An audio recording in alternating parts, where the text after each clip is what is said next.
Welcome to Sacred Realms.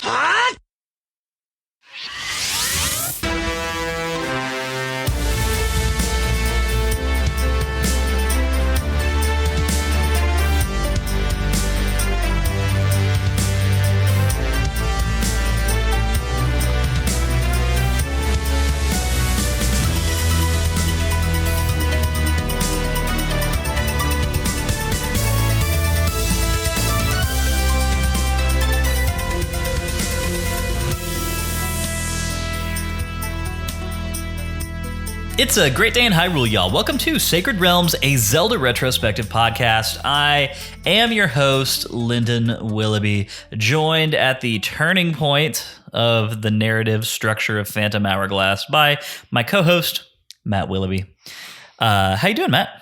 I'm excellent today, Lyndon. It's been an interesting and fun day for personal reasons that we probably won't go into on the pod right now. But yeah, it's been a good day.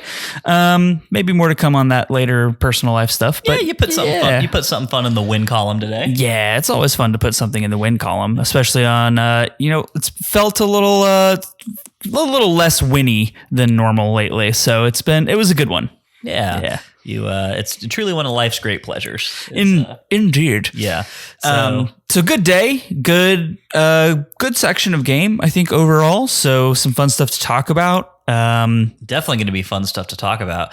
You know who we're probably going to end up talking about that stuff with, Matt? Would be our returning guest from last week. Yeah, I feel like the person that we brought on this episode to talk about this section of the game is probably the person that we'll end up talking to this section of the game about tonight. I think your circular argument there was definitely something. The odds are pretty high. Yeah. All right. Well, you want to pat yourself on the back for that one and we can move on. What I'm patting myself on the back about is the fact that we lined up the wonder from down under, Mr. Australia himself, Cody Davies, 2 weeks in a row.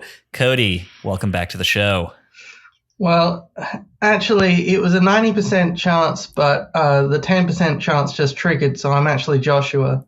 Gotcha. Okay, cool. That's fun. We can roll with that. So this is where I pull out my list of all the reasons that Zelda 2 is not better than Phantom Hourglass at this point in my thinking. Josh, what would you like to say about that, Josh? This is a disgrace. Zelda 2 is the greatest video game of all time. I think I've heard Josh say that. I think I've heard him say that multiple times. Absolutely. You just did. What are you talking about? It came out of Josh's mouth right now. Man, well, okay. No wonder it sounded so familiar. Josh, you're sounding fantastic. Happy that we could have you back. Anything else you want to drop on us real quick? I know Cody's one of our all-time favorites, and he adds to the format of our show on a semi-regular basis. So I think if you want to take the wheel and slap some extra bits and pieces on this thing, then that's always fun. Sure, I Joshua love to do that. one of the notable things about Joshua. Also notable about Joshua is that I don't believe he knows all that much about Australia, which is a shame. But not everybody can fill that niche in our lives. It's just what it comes down to. America fact. Uh-oh. that could go a lot of different directions, and many of them are not good. Like our number one cause of death, right? Obesity. Or something. I'm sure our review bomber will love us talking about this. Anyway, not important. But, it is important in the context of general life. Not important for this podcast, which we've been told is strictly and only ever about Zelda and nothing else. Can't be about anything else. Not even allowed to acknowledge other things. We have just Zelda. We have no feelings on politics or human rights or actually anything that isn't Zelda. Yep. We exist in the realm of Zelda and Zelda alone, and there is nothing outside of that. I had opinions, but then that 1-star review, it just shooped them all right out of my brain. Yep, they're gone. Not there anymore. I can't have them anymore. I don't know what to do about any aspect of my life that isn't Zelda. All right, there it is. Leave us a 5-star review. We appreciate it. Thank you, everybody. Thank you. A little follow-up on that whole situation. Hey! Listen! Hello there, everybody. I did want to take 1 second to provide some context around what we're talking about right now.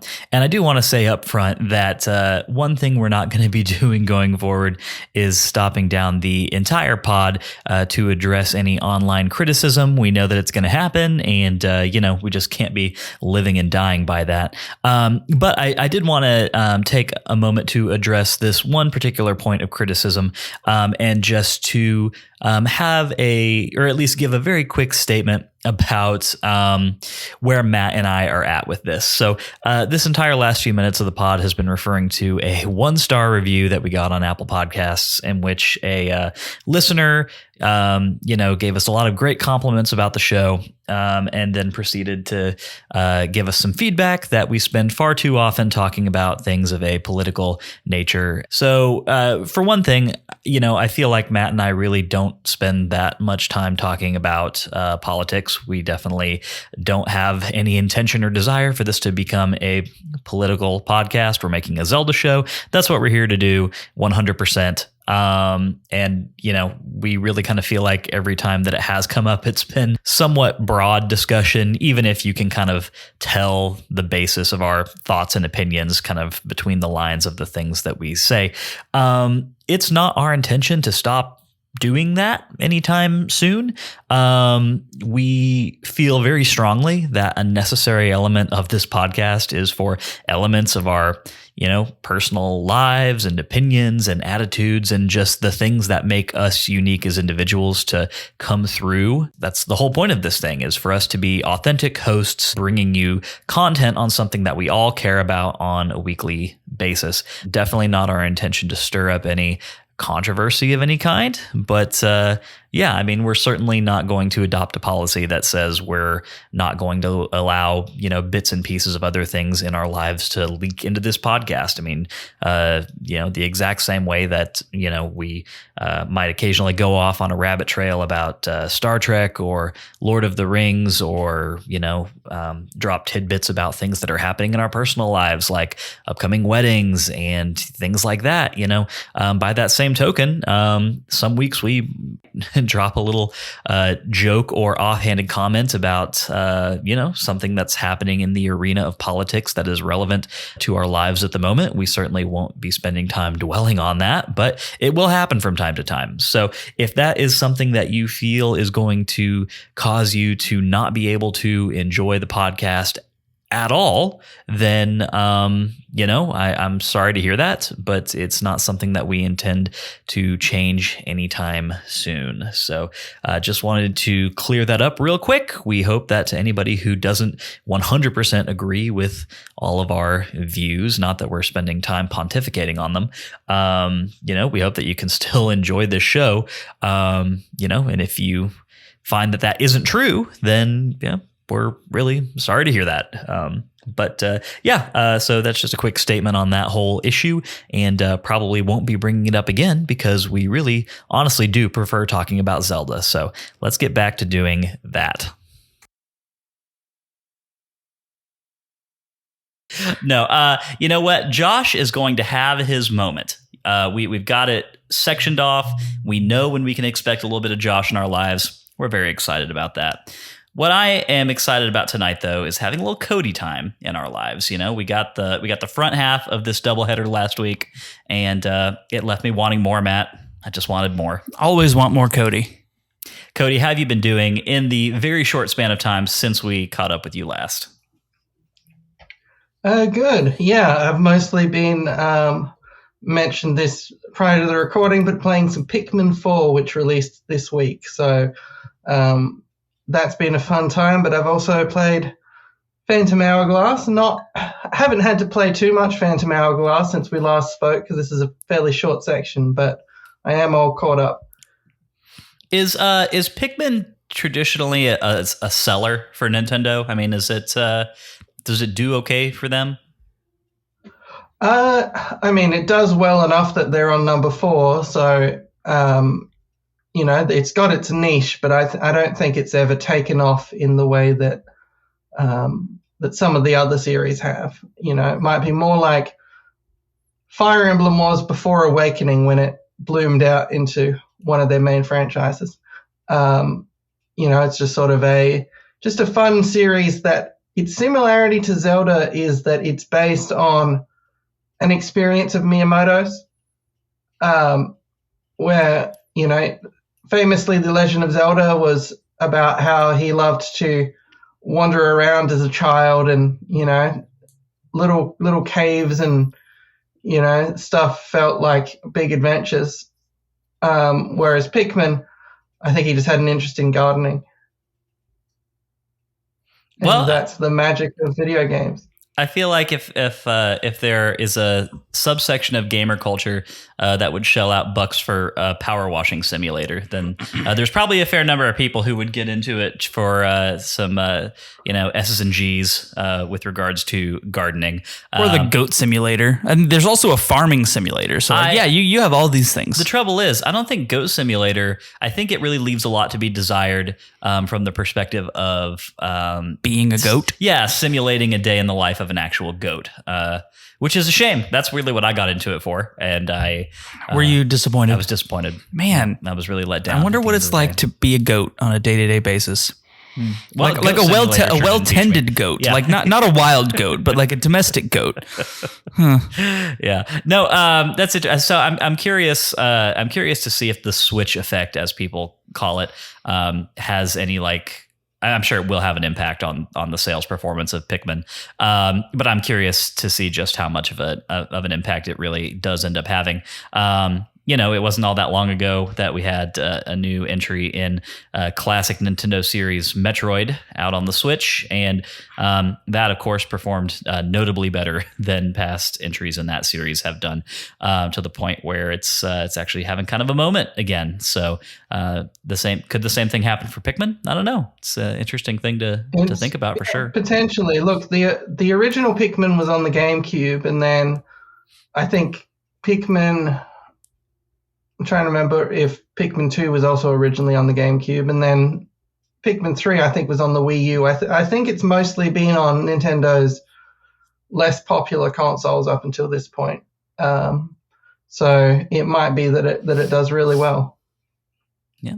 Guess we'll have to pay attention and just see how that all pans out. But in the meantime, it's just good to know that you at least are having a fun time with it, and that other people seem to as well. The reviews seem positive. So there you go. These are the things that we like to see. Of course, we're not here to talk about Pikmin this week. We're here to talk a little bit more about this delightful little game we're playing called The Legend of Zelda Phantom Hourglass. It is a game. Are you delighted by it, Matt? I wouldn't say delighted, no. Okay. All right. Well, we'll see if the happenings of this section of game that we played for this week's episode have done anything to improve your mood or your outlook. Very curious. Sounds like that's something we should have an episode about. I think we should maybe have a discussion about that. Let's go ahead and get our housekeeping out of the way, and then we will dive right into the show. If you didn't know, Sacred Realms is a weekly re-examination of The Legend of Zelda, one little slice at a time. Sacred Realms is available on all major podcast networks. Every week we play a new section of a Zelda game, and then we sit down here to talk and to drop our hot takes. If that sounds fun to you, please head over to Apple Podcasts, hit that subscribe button, and be sure to leave us a review. 5-star reviews are greatly appreciated, and you have a chance to get a shout out here on the show. 1-star reviews also have a chance to get bitched about here on the show, I guess. Yeah, definitely. Unspoken rule of the housekeeping. If you want more Sacred Realms in your life, you can head over to patreon.com/Sacred Realms Pod to get access to our Discord channel, listener mail, vote on what game we play next, and so much more. Additionally, one of the benefits that we offer to Master Sword patrons and above is that we read their names every week here on the show. Got a few new ones this week, Matt. We do have a couple new ones. Yeah, legendary individuals, all of them. Those legendary individuals, the aforementioned individuals who are legendary, would be Jerry, Dante. We actually have 2 Dantes on the list now, so henceforth this is going to be Dante 1 and Dante 2, okay? Which one is which? Well, the new one is going to be Dante 1 because he comes up first, like numerically on the list. And knowing you're not going to be able to keep them straight. Yeah, but that actually does seem a little unfair to the OG. Yeah, because Dante right? OG should be Dante 1. Yeah, I don't know. I'm going to think about a better way to handle this. For now, I'm going to try and keep it straight, just like off the top of the old noggin. We'll see how that goes long term. So we've got Jerry, Dante 2, Tom, Gavin, Stephanie, Deck Officer, Billy, Connor, Rachel, Shepherd Street, Matthew, Chris, Daniel, Fallout 907, Kelso, Tiffany the Star, Daxel, Patrice, Stephanie, Il Maestro himself, Darknuck, Brian, George, Mike, Dylan, Lennon, Melanie, Kolku, Aiden, Rowan, Josh, Nick, Dante 1, the OG.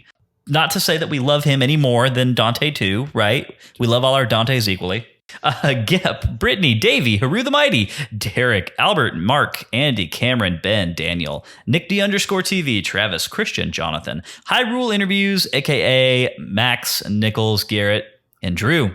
These are the most legendary of individuals, and I would step onto a haunted ghost ship full of creepy little children any day of the week. I don't know that I would do that. Haunted ghost ship, creepy children, ghosties, spiders. Of all of these that you've ever shot down, I feel like your reasoning might be the most solid. I feel like there's a good reason to not step on that ship. Like Tetra shouldn't have done it in the first place. Yeah. So just avoid haunted things. It's not that hard. You make an excellent point. You really do. Thank you. I'm sticking with it for the purposes of the bit format. Yeah. The bit, yeah. It's all for the bit. It's all in service of the bit. All I do is bits. All I do is bits. But without further ado, let's talk about what we played. We do that every week in the Sacred Realms Rundown, which is a 6-part analysis of what we played this week and the feelings that it made us feel. Today, we are covering Phantom Hourglass, Chapter 4. Part 1 of the Sacred Realms Rundown is, as always, the plot recap. This week, read by me. I'm stepping back into the ring here, Matt. I really appreciate it. It's been a crazy, hectic week with being prepared to go on vacation and a lot of other things going on. So thank you for taking this one for me. And it's been a minute since I had the opportunity to do it. It's been over a season, including if you include our mini season. Did I not do one of these for Link Between Worlds? Not that I remember. I had to have done at least one for A Link Between Worlds. I don't think so. I don't remember. Someone who knows better than we do our own show, let us know. I barely remember what I did last week, so that is such a true statement. Regardless, here we go with the Sacred Realms Rundown Part 1 plot recap, as read by yours truly. Lyndon, take it away. With Ciella's mute doppelganger now in tow, we depart from the Temple of Courage and head back to Molita Island Town Square. After stopping into Romanos' new business venture, a shooting gallery, to drop some rupees and practice our marksmanship, we join Linebeck at the dock to report on the recent happenings. Before we can catch up, however, we are joined by Aushus, who claims to have more information about the Spirit of Courage. We learn that this mute fairy is in fact a fragment of Ciella herself, and that splitting into two halves is what originally caused her amnesia. The two halves are reunited, and Ciella now glows a brilliant gold color. Her fellow spirits are delighted to have her return to her old self, and are excited to assist us in tracking down the ghost ship with their help. Linebeck is skeptical as to why Aushus possesses all of this information, but the old man dismisses this line of questioning and says that now is not the time to get into it. We prepare to shove off from the dock to find the ghost ship, and set a course back to the supernatural fog which caused us problems earlier. Linebeck believes that the ghost ship is using the fog to stay hidden, and so we turn the boat towards the foggiest section of ocean that we can find. Before we've made it very far, however, the ship suffers an engine malfunction which requires Linebeck to go below deck to solve. We must pilot the ship in his stead, and so we step up to the wheel. The three spirits tell us that they can help to locate the ghost ship as they feel its eerie presence when they get close to it. Piloting the ship through the fog with the help of the three fairies, we dodge rocks, exploding barrels, and sea-bound enemies for what feels like an eternity, until we finally see the eerie prow of the ghost ship poking through the gloom. We board the haunted vessel, hoping against hope that Tetra is still alive. Linebeck claims to have a slight chill and stays behind to bravely guard the boat. Or something. The bowels of this spooky vessel are deserted, save for a few sculptulas, snakes, and wizrobes. The treasure that Linebeck had hoped to find is nowhere to be seen, and neither is Tetra. A little more exploration of the first deck brings us to a young girl in a red hood. She claims to be a prisoner of the masters of the ghost ship and asks us to help reunite her with her three sisters. Something definitely seems off about this girl, but as we need to explore the rest of the ship to find Tetra anyway, it can't hurt to help reunite a family at the same time. It isn't long before we found ourselves at the prison cell of what must be the second Cubus sister. This girl is even odder than her older sister, but regardless of the slight chill that she sends up our spine, we try to guide her safely through the labyrinthine depths of the ship, stopped occasionally by her crippling fear of sculptulas. It isn't long before we must delve deeper into the bowels of the ghost ship to search for more of the Cubus sisters, but we find our path in the lower areas blocked by towering, scythe-wielding creatures called Reaplings. These horrifying monsters patrol the corridors of the ship's hold in much the same way as the phantoms in the Temple of the Ocean King, and being caught in their line of sight can be similarly deadly. Luckily, the safety zones from the temple are also present here, and we are able to stealthily guide the other two Cubus sisters back to the top deck to be reunited with their sibling. Once all four sisters are reunited, they express disappointment that we were able to evade the Reaplings and declare their intention to play rough with us. We are transported to the top deck of the ghost ship, where the sisters abandon their guise as small children and reveal their true ghostly forms. They engage us in a game of Dead Man's Volley, in which they lob lethal balls of energy at us while covering the arena with laser beams. A swift strike with our sword is able to repel the energy ball back towards the sisters, who in turn lob it back to us. After several fierce volleys, the energy ball makes contact with one of the sisters, vanquishing her and leaving only 3 remaining. Knowing now the way we must defeat this undead creature, we endure their fierce onslaught for as long as is necessary, until finally all 4 have been defeated. The final sister drops a ghost key before disappearing, and we recognize this as being the key to a massive door that we passed by in the hold of the ship. Once the door is unlocked, we proceed inside and are finally able to locate Tetra. Our excitement is cut short, however, when we realize that Tetra has been turned into a lifeless statue of herself. Linebeck joins us, eager to find the treasure that has been said to reside in the ghost ship, but is disappointed to see nothing of any noticeable value. We hear a soft voice behind us and turn to see Aushus standing in the doorway. Aushus reveals himself to be an aspect of the legendary Ocean King, and explains that Tetra has been sapped of her life force by an evil creature named Bellum. Bellum came to the Great Sea long ago to feast on the life force of its inhabitants, but was thwarted by the Ocean King, who was able to split himself into 2 parts before sealing Bellum deep beneath his temple. Aushus is the part of the Ocean King that still wanders free, and he explains that the ghost ship is a tool of Bellum to snare more victims from which to drain life force. The only sure way to save Tetra is to defeat Bellum, but in order to do this, Aushus says we must first visit a friend of his who is a blacksmith and who carries vital knowledge of Bellum's weaknesses. A furious Linebeck has had enough of this entire situation and tries to depart the ghost ship in a huff.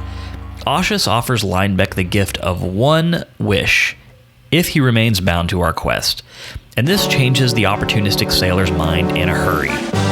With a seemingly long way to go before we can revive Tetra, we board our ship once again with Linebeck in tow, resolved to find the blacksmith Zauz and to discover the secret to defeating Bellum. Lyndon, great job as always. I appreciate you taking over for me, and you always do a fantastic job. So thank you. Thank you much. Thank you. Applause. You say nice words. And Yay. All right, now no more nice words for you the rest of the show. Sounds good. That's only fair. Let's get into part 2, which is our takes, where we talk about this section of the game and how it made us feel. Cody, we were talking about this just a little bit before we hopped on the mics, but I think that I was personally just a little taken off guard by just how lean this section of game was, especially considering that, as we said last week, this is sort of the middle turning point of the game, right? This is the moment where the plot sort of unrolls a little bit more. We're kind of into at least the thematic back half of the game, even if it's not split evenly 50-50. This is usually the section of game where we do things like get master swords and make jumps in time or things to that effect. And there was just not quite as much going on here as I think is traditional around this point in the game. Do you agree? I mean, do you think this is one of the more I guess the slimmer expressions of kind of this part of a Zelda game? Yeah, I mean, to some extent, I think partially it's also just from the way that this podcast does its episode scheduling. I think this ended up just being an oddly short section compared to the others, just because it's a section that doesn't have a Temple of the Ocean King. It doesn't have a bunch of other side quests associated with it. It's just sort of basically you've done the 3 things and you've unlocked the dungeon. Here it is. Which, let's be clear, I did not miss the Temple of the Ocean King this week. So, yeah, we're talking about our takes. I think that's one that we can safely just pin right to the very top of this whole discussion. Didn't miss it. I, too, did not miss the Temple of the Ocean King. Yeah. Okay, sorry, Cody. I didn't mean to cut you off. Please keep going. Yeah, so I think it is... I mean, it's not it's not unique in the Zelda series to not have a huge thing around this point. Like, I don't know, Link's Awakening or, games like that don't necessarily have a big, turning point. I think this was basically a midpoint in a story sense. Like, you got a lot more backstory, a lot more cutscenes and that sort of thing, but it's not an equivalent to turning into an adult in Ocarina of Time or anything like that. Yeah, no, I think that's fair, and I think it is a really good a thing, to state that, like, as much as we are kind of holding it to that standard for the purposes of the conversation, if it did have kind of that amount of content, then that actually would make it pretty out of band with what typically happens in the top-down Zelda games. I think A Link Between Worlds was kind of like a notable outlier there, for sure. Yeah, I think that makes much more sense for A Link Between Worlds to be our outlier than Phantom Hourglass to be the outlier. So, because you're right, looking back at the ones we've done, especially like Link's Awakening, didn't even have this middle section or this transitory period. So, and that was one of our highest rated top downs ever. So yeah, I think that's a fair point. Thank you, Cody, for helping us keep that in perspective. Yeah. I think it does get compared to the 3D games because it is in some ways a sort of a 3D-ish game. It's sort of transitioning towards the 3D games, but yeah, just keeping in mind its position as a handheld game. If we compare it to, Zelda 1, Zelda 2, Link's Awakening, even games like Majora's Mask don't have that structure of the 3 things and then a big turning point, etc. So it's not unusual for the Zelda series, but I think it's sort of in the middle. It's got more cutscenes than your average handheld game would have at this point, but less than your average 3D game. Yeah, for sure. I do think that even though, again, it's definitely not like a taken for granted thing that every Zelda title is going to have a section like this. One thing that really is happening in this chunk of game is that we're getting some, not necessarily resolution, but we're checking back in on what was kind of set up as the main threat at the beginning of the game, right? We got into this whole experience trying to chase down the ghost ship and to save Tetra off of it. And so just kind of thematically and from a story standpoint, it did feel pretty monumental, just because even though we now understand that the ghost ship itself is not the big bad of the game, it was presented in that way to us early on. So it definitely does feel like this is a hinge moment for the story of the game. Even if it doesn't have a whole bunch of stuff that kind of surround it, it definitely is functioning as the beginning of the next chapter of this narrative. Like it feels like a pretty defined point.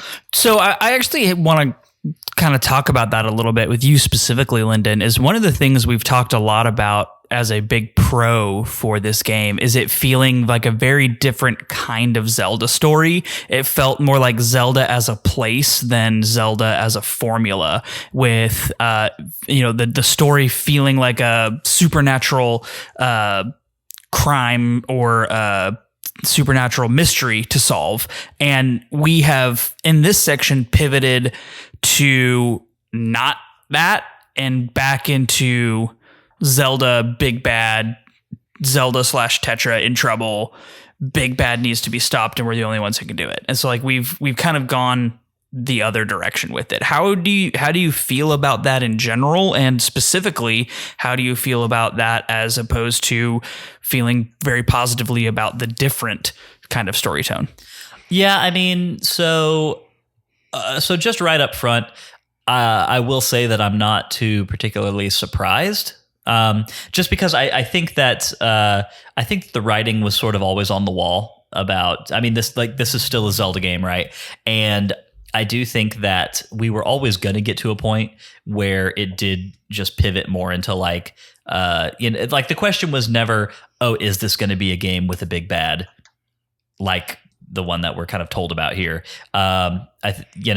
We always knew that was probably gonna happen. So it's not like I'm disappointed that ended up being the case, because that's just kind of how these games all operate. I would say that I'm actually even a little bit more excited than anything. Like it's not. I don't necessarily have fatigue surrounding this sort of narrative structure in these games. I still enjoy it, and I probably always will. And I've got a little bit of extra excitement on top of that, just because I do actually like games when Ganon is not the main villain. Mm-hmm. Like, one of the reasons I like Minish Cap so much is I like Vati. And I think some of the most fun Zelda games that have some of the most meaningful stories have got narratives that do not include Ganon / Ganondorf and some of what we consider to be the main plot of the Zelda series, right?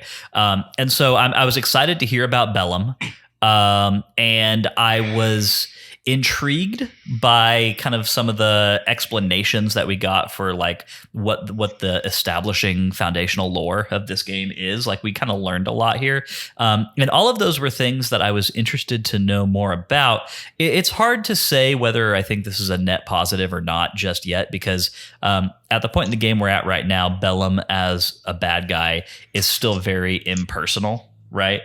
Like, we're feeling something. Yeah, it feels dark forcey rather than like bad guy. Yeah. And I'm a little unclear as to now what the ghost ship actually is too. Like, what its purpose is. Yeah. So I'm going to piggyback off that point specifically, because it's something that kind of clanged with me from a storytelling perspective. Is I was really excited for this to hopefully, I mean, you're right. The writing was always on the wall that it's going to be a classic big bad versus big good, whether that be Ganon and the Triforce, or the Twilight Realm and the Light World, and like all of these things. Like, the writing was there, but I was really hoping we would spend more time in this mystery solving kind of setting. And so I'm a little bit sad that we didn't. I'm, again, not surprised, but a little bit sad, because I was enjoying a different change of pace there. And Bellum just being kind of this dark mystical force, and then the Ocean King being this personal force that was a big mystical force but is now somehow personal. That's an interesting dynamic there that is, I think, storytelling wise kind of important for, the big bad to be impersonal and very nebulous and very out there and you don't have a physical manifestation, and the good guy, the reason that you're really wanting to save the Ocean King is because, well, now it's grandpa, and like now you have some connection personally to it. And I think that's a good storytelling technique to drive you to care about the Ocean King instead of just being nebulous bad force, nebulous good force. Maybe the nebulous good force can save Tetra. Now you know the nebulous good force is actually who he is, and he has promised to your face to save Tetra. So like it was good storytelling in that part. But yeah, like I think it also makes me question the whole utility of the ghost ship in general. I don't understand it anymore, and I don't know how we solve that, because like the game opens with the ghost ship being like a very big thing, and that's been the big thing for a long time, for our entire time with this game. Outside of just trying to find Tetra, it's also we have to stop the ghost ship from terrorizing the ocean.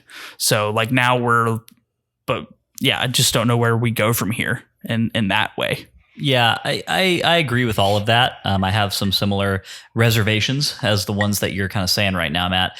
Cody, how about you? I mean, do you think we're pretty off base here? Do you feel like maybe these things are not connecting together just quite as seamlessly as you would like them to? Or, I mean, do you feel like it's pretty right and tight? I mean, I think it's not the most, there's a reason you probably haven't heard of like Bellum or whatever before, is like, it's not, this isn't the most like, personal villain story or what, it's not a charismatic villain kind of story. Like Skyward Sword was when, Skyward Sword's an example of where the main villain that you are encountering throughout the series is not actually the villain, or it's a villain, but it's Girahim. But he turns out to not be the main, force behind it all. And I think that's probably a good similarity to draw here, is like the ghost ship is villainous, but is not the force behind everything. It's not the intellectual force behind the bad stuff that's happening, but it is a weapon of Bellum. The other thing that I liked in this story section, I think, is to do with the fairies. Like it's unusual to get too much characterization with your fairy companion, in terms of them actually being relevant to the story or anything like that. And I thought that was fun to see. Yeah, I agree. I actually really like Ciela as a companion so far. I think that she's a good character, at least insofar as they are able to sort of make her one, right? Like the characterization is good. The way that she's written is solid. I think that there is a really nice kind of balance that they're striking right now between like a Navi and a Tattle, right? Mm-hmm. She's definitely not a carbon copy of either one of those previous like companion characters that we've gotten before.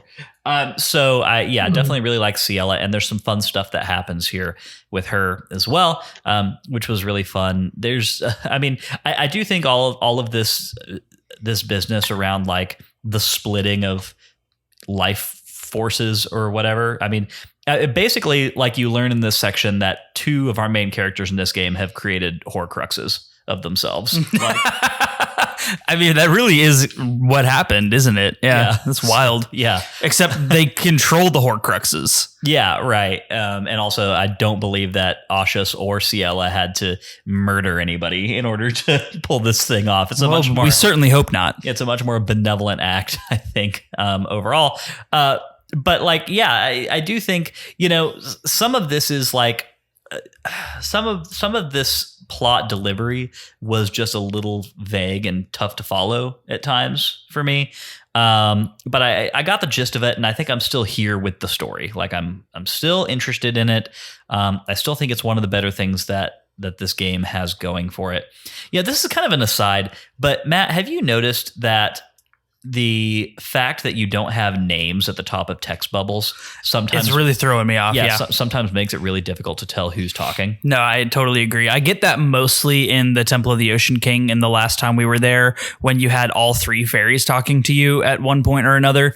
So that was the most trouble I had with it. But yeah, I wish they would put the names back at the top of the bubbles. That point aside, I really agree about Ciela. I think she is probably the strongest character in this game so far, in my opinion. I think she has the most unique characterization. I think she has a fairly compelling backstory and current story. I like her back and forth that she has with Linebeck. I like Ciela a lot. I think she is like you said, Lyndon was perfectly said, of she's the in between of Tattle and Navi. So, getting that, I think is really fun. And I like to see that character portrayed that way. I think the one thing that really annoys me about Ciela is when she's prompted by the game to just repeat something that you just learned, as if you need to be told 2 or 3 times about a mechanic or a plot beat or something. Right, yeah. I'm like, I don't need you to repeat this to me, what the Spirit of Wisdom just told me. I don't need you to so you mean do the exact same thing you just said, but phrased slightly differently. I don't need that. Thank you. So Fairy would never do that in the Zelda series. I know. Look, I'm not saying this is specific to Ciela. I also had the problem with Fee in the original Skyward Sword. I also had this problem with Navi. I also have this problem. It's just a problem with Zelda companions in general. So yes, point taken, Cody. It is not specific to Ciela, just Zelda companions overall.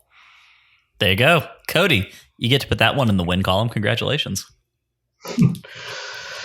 Yeah, look, I mean, the companions, we've discussed this last time, but this is a tutorial-heavy era of Zelda. This is the era where getting lost is considered a bad thing by the Zelda developers.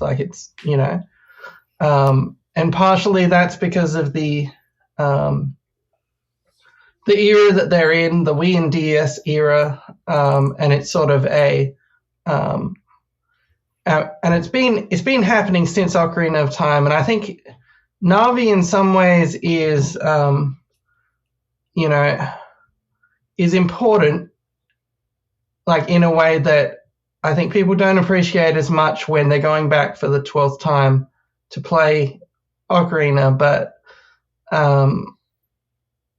but for the context of 3D, nobody had ever played a 3D Zelda before. It is very important to have basic tutorial stuff available, because that's a situation where, even with all that tutorial stuff, a lot of people just never made that jump to 3D successfully. There's a lot of older people, especially, that just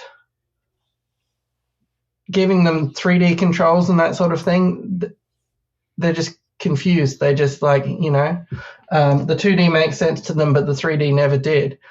So I think tutorials make sense in that way, but I think Nintendo did rely more and more on tutorials over time until it got to the point of Skyward Sword, where it was it wasn't as bad in the HD version. That was the version that you played for the season, but Fire was infamous for just constantly telling you things you already knew, the camera zooming over to the solution to the puzzle, and then Fire saying, "Hey, that looks like the solution to the puzzle." It's like, yeah, thanks. And I don't think it's, I don't think this is the extreme worst of it, but I think there is that tutorial tendency is frustrating for experienced players a lot of the time.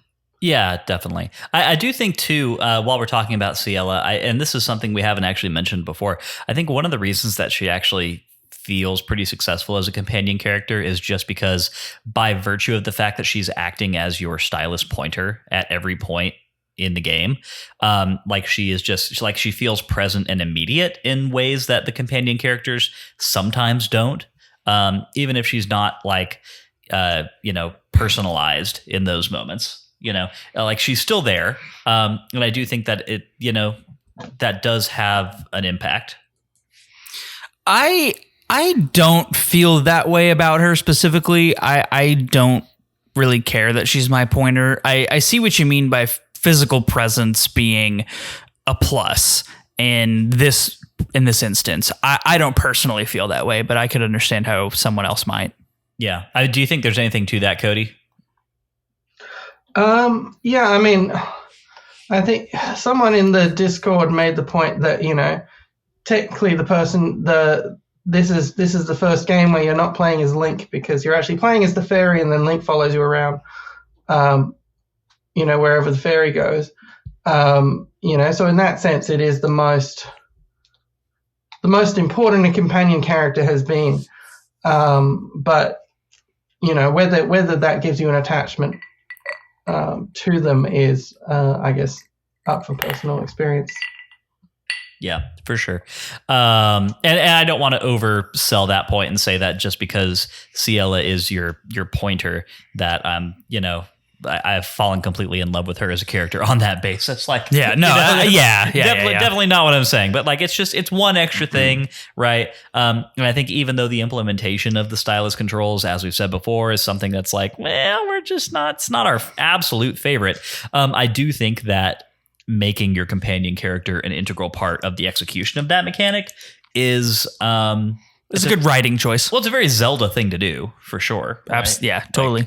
Yeah, but yeah, no, so moving away from Ciela though, I do wish that we had gotten just a little bit more, I don't know, a little bit more out of the other two fairies in this chunk.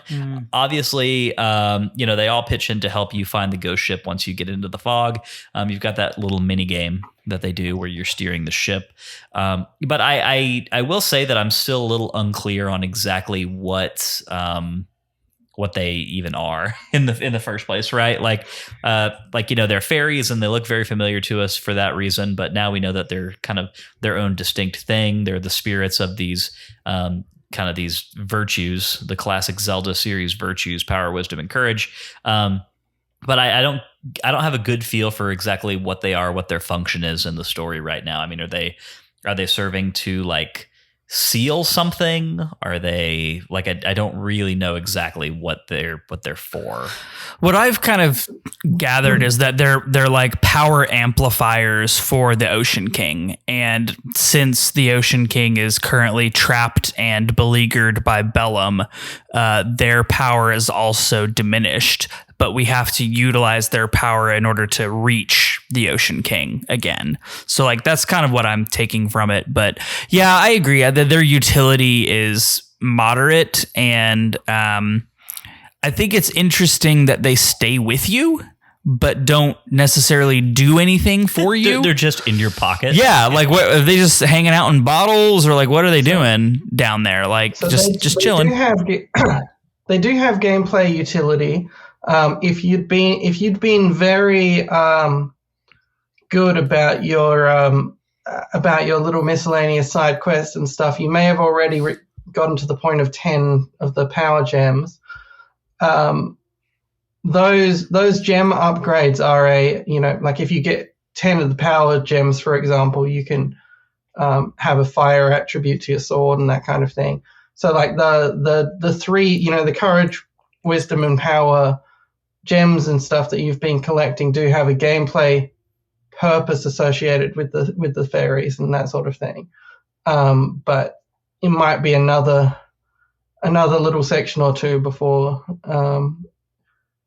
you get enough of them to be able to get your upgrades. I'm still at the point in the game where I'm collecting those without any clear idea of what they are or what they do. So it's nice to hear that they have what actually sounds like a pretty cool purpose, but also good to hear that the spirits of power and wisdom do have a little bit more to do as we go further into the game.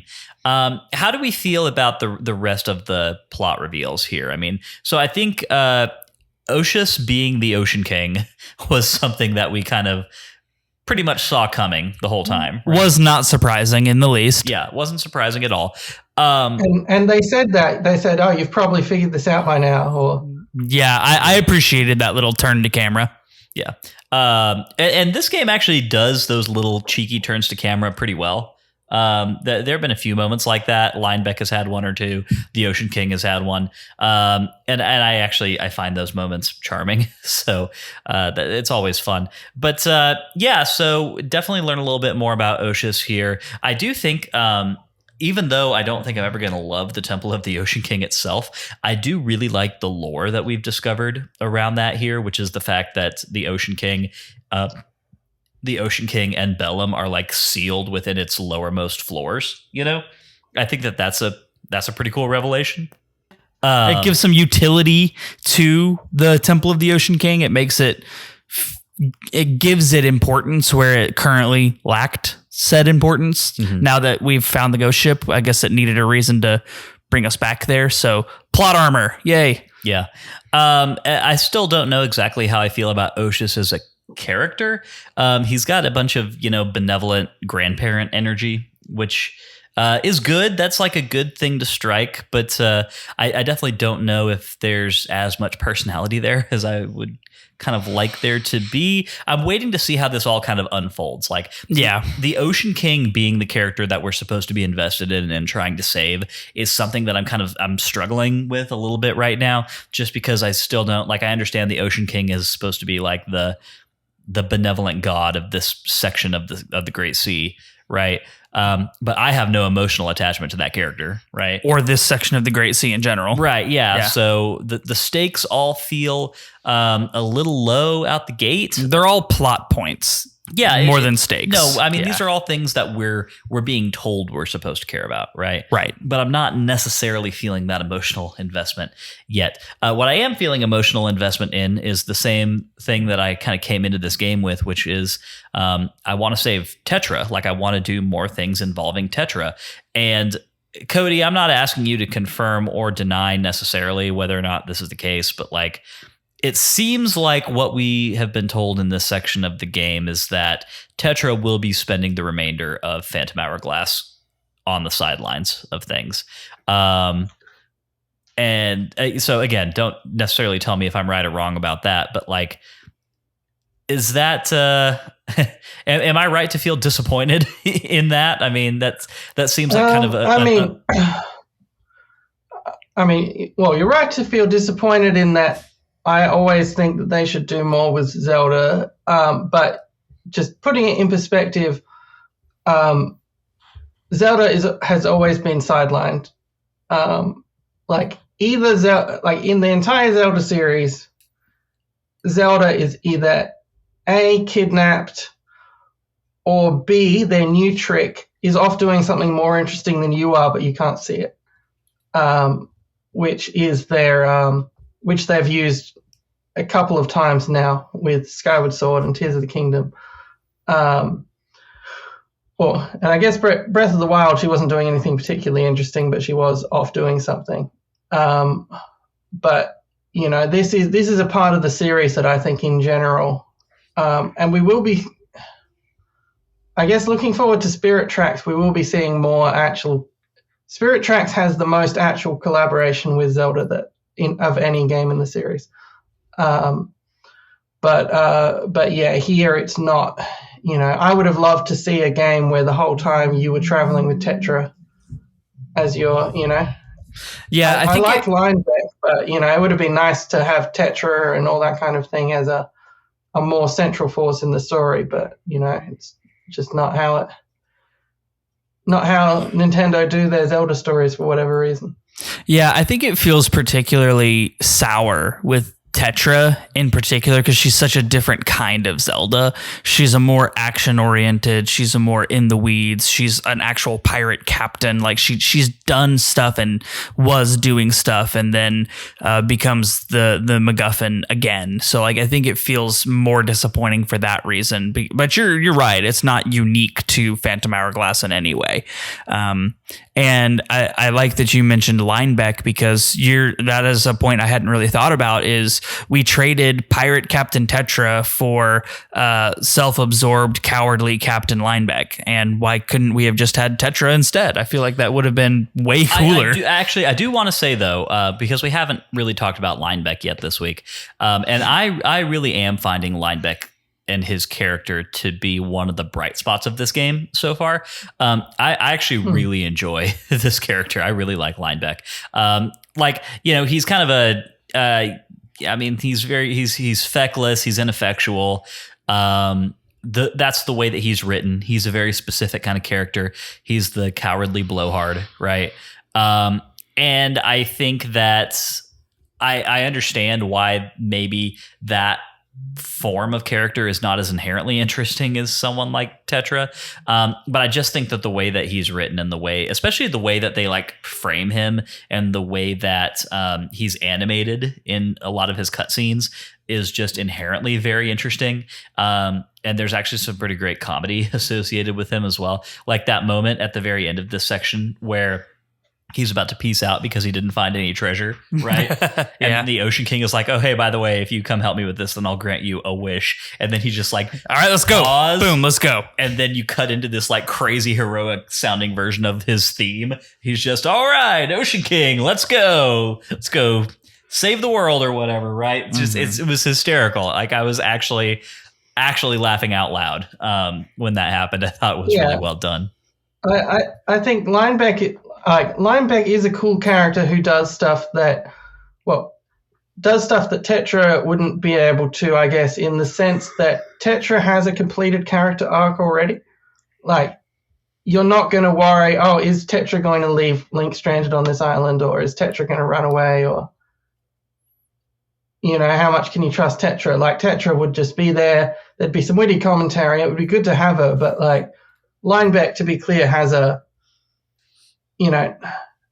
has room for, a character arc and all this kind of thing to make you, more endeared to him, a bit more of that drama back and forth there. The thing going on with him and Jolene. Jolene, who has some very Tetra-like aspects to her character, right? Yeah. So, I always think it's a shame where Zelda gets sidelined, which is always the case. I'm always hoping that they'll do more with Zelda than they end up doing, as a criticism of basically every Zelda game in existence. But I don't want to say that Linebeck is sort of just a bad replacement for Tetra. Like, I think he is an interesting character on his own. Yeah, and definitely the kind of character that we don't have a lot of similar characters to Linebeck in the Zelda series. He's filling kind of a Groose role, like not in the same, like they're different characters. Obviously, they're motivated by different things, but he really is kind of this game's Groose and is proving similarly effective, I think. Do you feel like he's a proto Groose? Yeah. What do you think, Matt? Is that a pretty apt comparison? Yeah, I can get on board with that. I get less enjoyment out of Linebeck than you do, but I would not say he's an unenjoyable character for sure.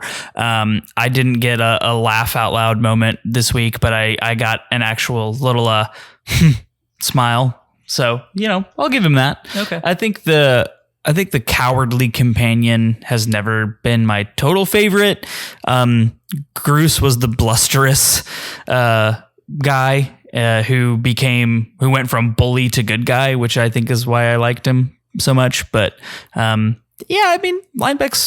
cool.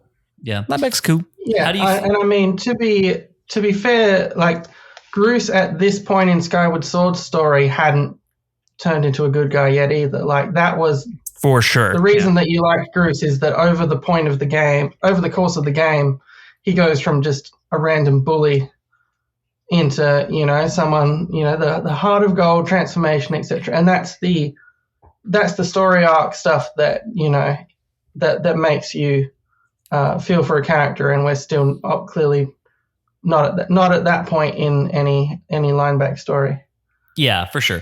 That is a very important thing to keep in mind here, is that like we're we're talking about one character who, we've finished the game and we know where it all ends up, versus another one where we're like less than halfway through the game. So yeah, very important thing to keep in mind. A new character that we did meet this week that I thought was a lot of fun, Matt, was Jolene. How did you feel about our newest swashbuckling pirate maiden or whatever? I'm here for it. It feels very Gerudo on the high seas, and I am here for it. I really liked the encounter with Jolene and how terrified Linebeck was. I thought that whole sequence was a lot of fun. I'm excited to see what they do with it, but enjoyed her introduction quite a lot. Yeah, this fight was actually kind of, pretty fun. I would say that this is probably the most fun I've had with combat in this game so far. I think there's a lot of forgiveness in the way that combat happens in this game. I think other Zelda games, and maybe this is just because we've been playing Tears of the Kingdom, right? Where, things like flurry rush windows are pretty precise and whatever. Right. Or at least, they're precise for Zelda. I'm sure some like big Souls type player just heard us say that Tears of the Kingdom has precise combat mechanics and laughed a little bit. But anyway, so been playing, stuff that's at least a little bit more demanding than what is happening in Phantom Hourglass. But I did think that this was fun, right? I didn't find it too terribly difficult in any way, but it was a fun take on kind of the Gerudo warrior from the Gerudo Fortress and Ocarina of Time, like similar sort of thing. Yeah, absolutely. I enjoyed this little aside quite a lot. Yeah. And I know Max had said a few weeks ago that Jolene would be a character that we would probably really enjoy. So you have to cut in Dolly Parton singing Jolene, Jolene at some point in this section. Okay, I'll try to do that. Jolene, Jolene, Jolene, Jolene. I'm begging of you, please don't take my man.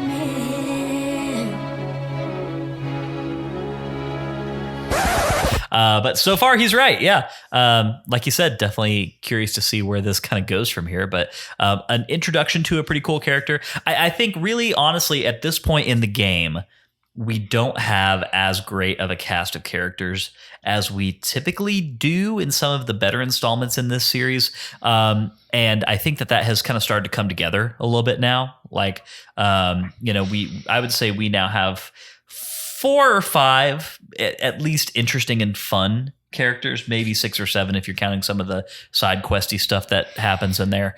I think you're looking at that through a 3D game lens more than a 2D game lens, because at this point we definitely have a lot more characters in general and more involved characters than we do in most any 2D game. Like Link to the Past or even A Link Between Worlds. Like you had your side characters that were sages or not. And like we have that many, if not more, at this point in the game for Phantom Hourglass than we did at this point in the game for A Link Between Worlds. And I think that is important to give a note to Phantom Hourglass in that it is more character driven, as in from an involved character perspective than most 2D games other than maybe Link's Awakening. I think other than Link's Awakening. Even Link's Awakening has a bunch of fun one-off characters, but there's no equivalent to Linebeck or anything like that. Mm-hmm.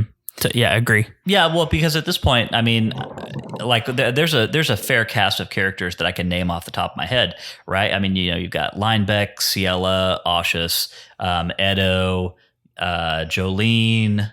I mean, like, that's 4 or 5 right off the top of your head. Yeah. Right. Sure. And to both of y'all's point, I think that is not something necessarily that you can say for every 2D game in this series. I think I think you're correct, Matt. I was definitely approaching that thought from a more 3D Zelda game perspective.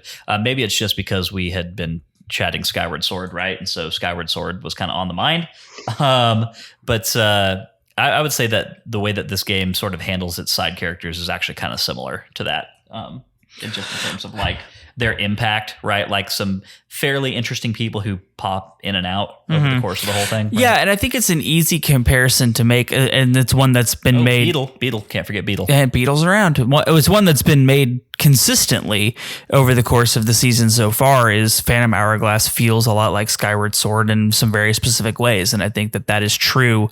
We have to keep reminding ourselves that we are playing a top-down and not a 3D, so they're inherently different in format and in style. So it's important to keep contextualizing that as much as Do possible. you think maybe some of our inherent frustrations that we've had with the game can be traced back to that?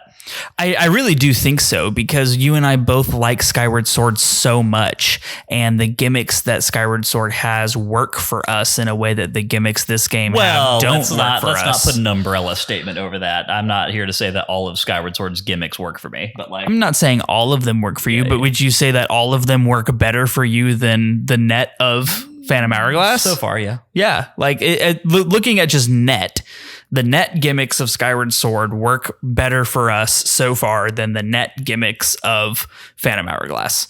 Like that is, bless you. Thank you. That is a true statement for us personally. And like there are people in our Discord who have said the complete opposite.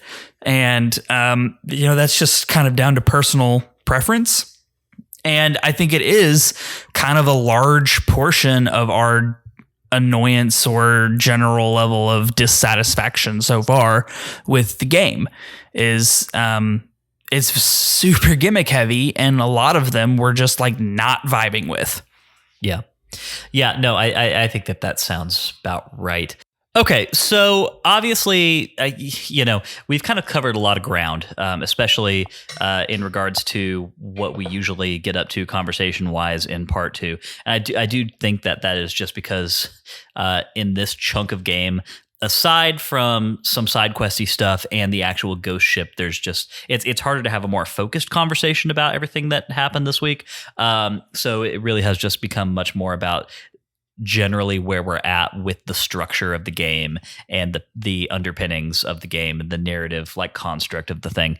Now that we're kind of at this hinge point. So what I would like to do is to, I would like to open it back up real quick. Cody, I'm going to bounce it to you first and just say, is there anything that you kind of want to bring up about stuff that happens here, just kind of generally, before we move on to talk about some more specific things like the actual ghost ship and, characters, side quests, all that? Yeah. Well, firstly, just on the point we were just talking about, I think the perspective you look at this game from does change how you view it. Like if you look at it from the perspective of competing against other 3D Zelda games, it's sort of, lacking in some areas. But if you compare it to the average handheld Zelda game, the narrative, the dungeons, the characters, and everything are, extremely at an extremely high level compared to the average 2D game. But it feels like a 3D game, and so you sort of compare it to the 3D games. So I think that's definitely an interesting point. The other just random thing that I wanted to bring up is I do like this running joke where they have a cutscene explanation and then they zoom out of it and it shows that someone's drawn some pictures to show you.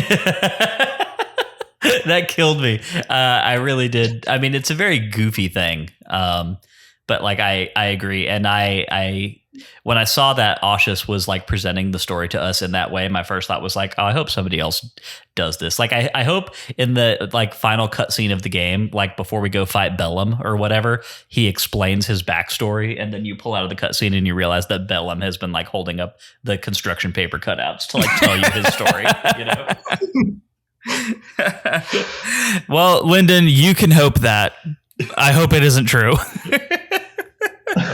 I would laugh. I'm here for the giggles at this point. So, no, but I think you're right, Cody. I did get a chuckle out of that. Matt, how about you? Do you have anything kind of generally that you want to say about stuff that happened in this section of the game? I don't think I do. I think one point we didn't talk a whole lot about was the mechanic by which you find the ghost ship. And I don't know if you want to talk about that in Dungeon Map or not, but yeah, I think. I mean, I feel like it's probably appropriate to talk about it here. The reason that I didn't really bring it up is because it was fine.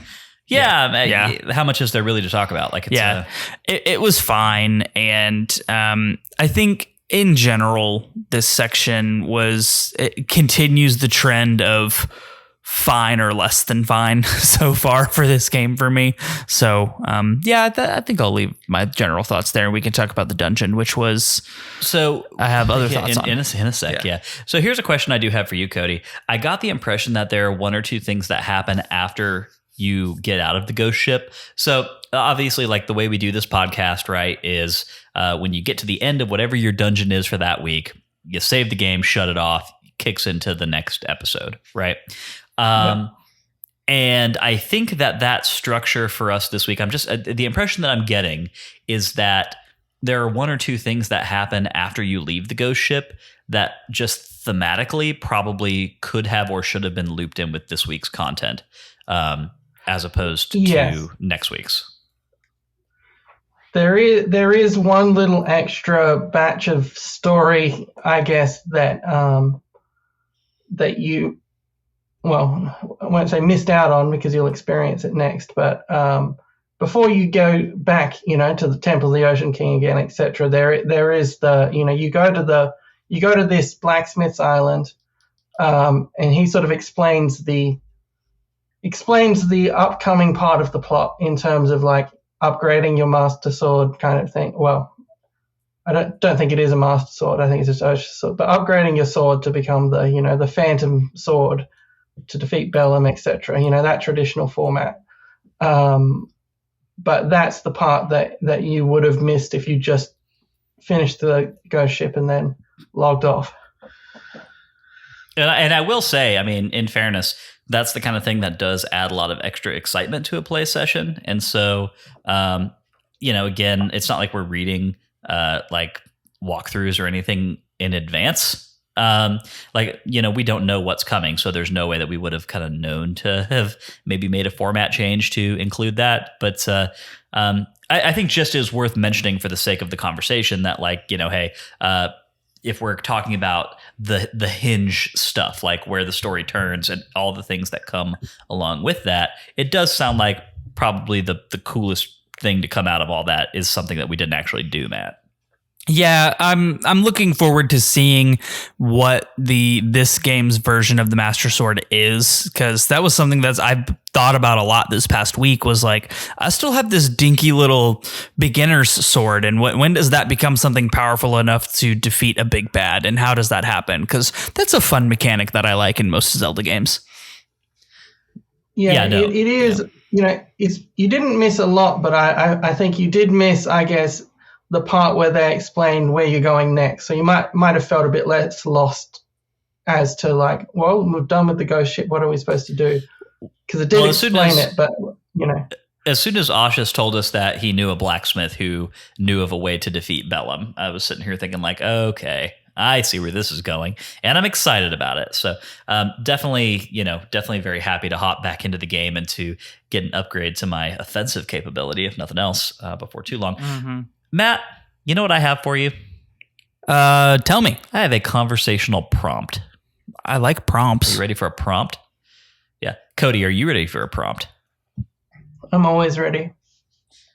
So now that we're kind of at the middle point of the game-ish, and since we don't have a whole lot to talk about aside from the actual dungeon itself, here's something that I'm kind of wondering.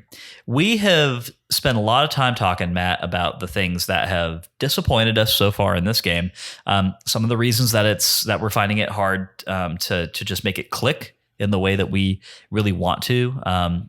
Things that we're hoping, reasons that we're not completely falling in love with it, right? And so the question that I have is, now that we basically know the structure of the game, we have 3-4 dungeons worth of experience with the controls and the combat and the way that they portray characters and the way that traversal works and all these other things. What would you say needs to happen in order for you to come away from this game feeling like, obviously, I think it's a foregone conclusion at this point that we're not going toe to toe with, like, Breath of the Wild here. No. in terms of our ranking, right? but what needs to happen for you to feel like this game was something that you legitimately had a good time with and enjoyed? I really need to click better with the motion controls, not just from a You mean the stylus controls? Yes, thank you.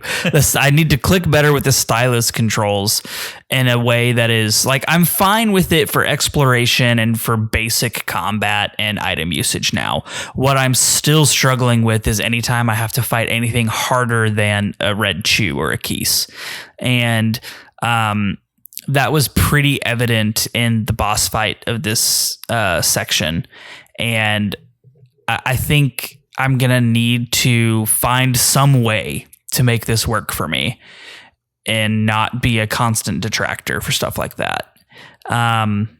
Outside of that, I think the building blocks are here to be a really good top-down Zelda game. And it's just so frustrating to me that these gimmicky things, the voice controls, the using of the microphone, the stylus combat controls, just continually take what is otherwise a very good game and a very good section of a game and just boot me all the way out of that into, oh my God, I'm frustrated and annoyed. Like that is really where the buck stops for me from this being in consideration to go toe to toe with even A Link Between Worlds. Yeah. Okay. So for you, it really is just coming down to the controls and like the usability of the game more than anything else. Yeah, absolutely. And like, unfortunately, that base level right there, if you don't mesh with the base level of can I function within this game in an enjoyable way, how can you enjoy any of the rest of the game? So like, it's really putting a huge damper on a lot of other really good things. Yeah. So my answer to this question is, so actually, there are a few things that I've been talking about over the last few weeks that I was looking forward to seeing some improvement in and that I really needed to see some improvement in order to enjoy this game to the fullest. And a lot of those things were stuff like a more compelling cast of characters, feeling more satisfied with traversal methods, actually navigating the Great Sea, feeling like there were meaningful side quests and things to get up to. And the thing is that I actually feel like I've gotten some answers to some of those things since I originally kind of said that I was missing them. This week especially, I think a lot of those things started to come together, and I think that the game is better for it. Like I'm feeling, I'm starting to get more just big Zelda feels from this game because some of those pillars of what I consider to make a good Zelda game are sort of starting to become more present and more apparent. Even the traversal, right, which we haven't talked much about, the process of getting around the Great Sea. Now that there's more Great Sea to explore, now that I've got the salvage arm and I'm doing things like trying to go find, sunken treasure chests, like I still don't want to say that I love it, but I do think now that it is a slightly more effective miniaturization of the Great Sea loop in Wind Waker than I originally gave it credit for. So I would say that some of these things that I've been kind of bitching about from the very beginning have started to not necessarily completely resolve themselves, but I've seen improvement in those areas. But to kind of echo your point, Matt, I do continue kind of bumping up against the control scheme and just sort of feeling like, for everything that it does well, it does another set of things almost equally not well, and that really is frustrating.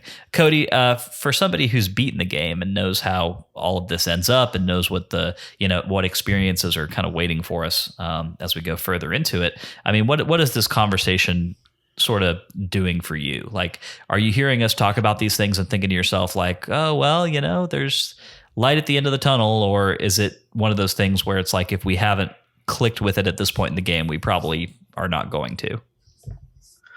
I mean, I think there are some things that will just become, some of the annoyances will become less annoying over time, just in terms of like, Lyndon, you're already experiencing that with the combat and that, for example, it sort of being less awkward and more natural. And the gimmicks around various parts of the DS and stuff, you're probably becoming familiar with the format now, and so any future ones are less likely to just completely stump you, for example. So I think in that sense it will become smoother. But fundamentally I think this is a game that's got its high highs and low lows. Like comparing it to, even like A Link to the Past, for example, if I were to compare them on individual metrics, if I were to say, well, which between this and A Link to the Past, which one has the best narrative? I'd be like, this one. Which one has the best characters? Oh, this one. Which one has the better dungeons? Oh, I think it's this one. And like those are major aspects of the Zelda series. But in my personal list, I rank it lower just because there are parts of this game that are so unsmooth that it's sort of you do have to note it when you're coming to an overall conclusion, even though all of these individual parts, as a handheld Zelda games go, I would rank it quite high.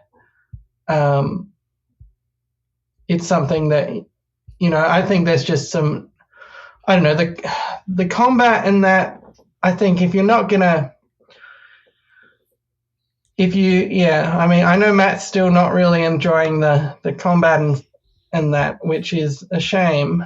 I think that's just the kind of thing that I wouldn't put that as a negative of the game so much as just a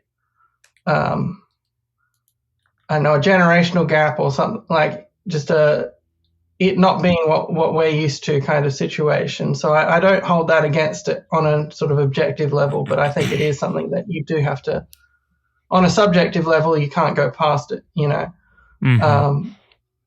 In the same way that in like Skyward Sword, I think it was Melora who came on at one point and said, oh, I was never able to even play the game Skyward Sword before the HD version because it's physically impossible to do what it wants with the precise motion controls. So everyone's going to have their own personal experience.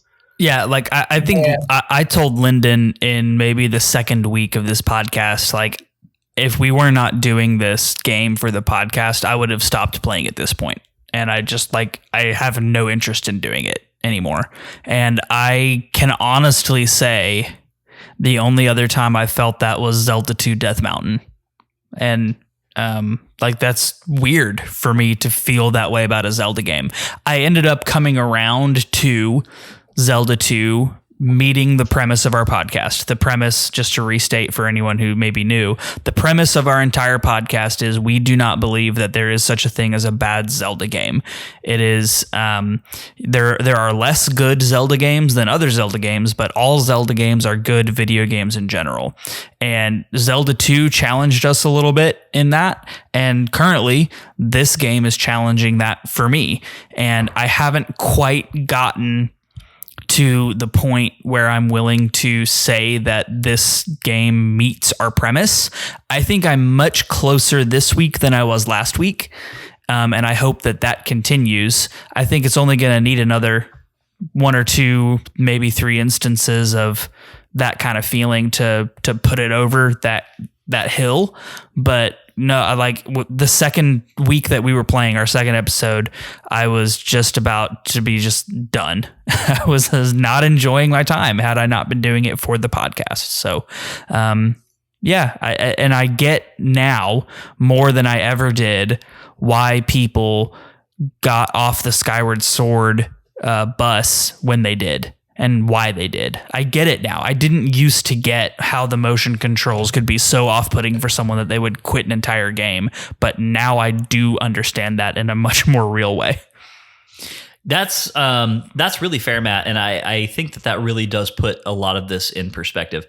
And I think so I'm with you. I have a lot more understanding of why somebody would make that decision. You and I, we both played Skyward Sword all the way through on the Wii, and the motion controls never really were an issue for us. So I'm just trying to put myself in the shoes of a person who, feels the same way about motion controls, especially on the Wii and Skyward Sword, as we do about the stylus controls in Phantom Hourglass. Yep. And I think that is a compelling point. You know what the biggest thing is? And I was struggling to think about it. I was sitting over here trying to figure out, like, what is this game still missing? Like, what is it missing that I need in order for a Zelda game to really hit with me? And to have some like enduring, good feelings about that game. You know what it is, Matt? Tell me. It's the freaking music, man. I need this game to start having better music. Like obviously the Great Sea theme is good. Got it from Wind Waker, Linebeck's theme is great. It's probably one of the great character themes in the history of Zelda. I really like it. Aside from all of that, the music just could not be more blah. Like the dungeon theme is boring at this point. Everything else is forgettable. I don't think I could tell you what any of the main musical themes are in this game at this point. Like everything else, it's all kind of cribbed from other games. Like the Song of the Sages that plays when you rescue the fairy spirits from the end of the temples. Like that's great. It's from Ocarina of Time, Mm-hmm. I think that, and again, going back to like, we're spending a lot of time comparing this game to Zelda 2, right? Just in terms of like, well, Zelda 2 is the bottom for us right now. Can this beat it? Zelda 2 has freaking great music. Like, it really has good music. Yeah. So, I mean, and this may sound like such a dumb thing to get hung up on, but the music is one of the, I would say the music is one of the pillars of the Zelda series. It is one of the reasons that the series is as enduring as it is. Like, I think if you had the Zelda series existing as it does right now, 100% 1-to-1, but you just had like, much worse music, like much more forgettable music, then it would not be as popular of a series as it is at the moment. It's just a big part of like the enduring success of the whole thing. And yeah, I think that's something I'm really missing right now. Cody, I mean, do you think that there's anything to that? And do you think that there's maybe some pieces of music that I should maybe be looking forward to before the end of this game? Yeah, I mean, look, I think it does. There is some good music in Phantom Hourglass. I do think it is one of the weaker, like, I was talking before about comparisons with like A Link to the Past, for example. Music is an area for me where A Link to the Past would, dominate this field compared to Phantom Hourglass. I think it is, you're correct that a lot of the stuff it's reuse of music from elsewhere.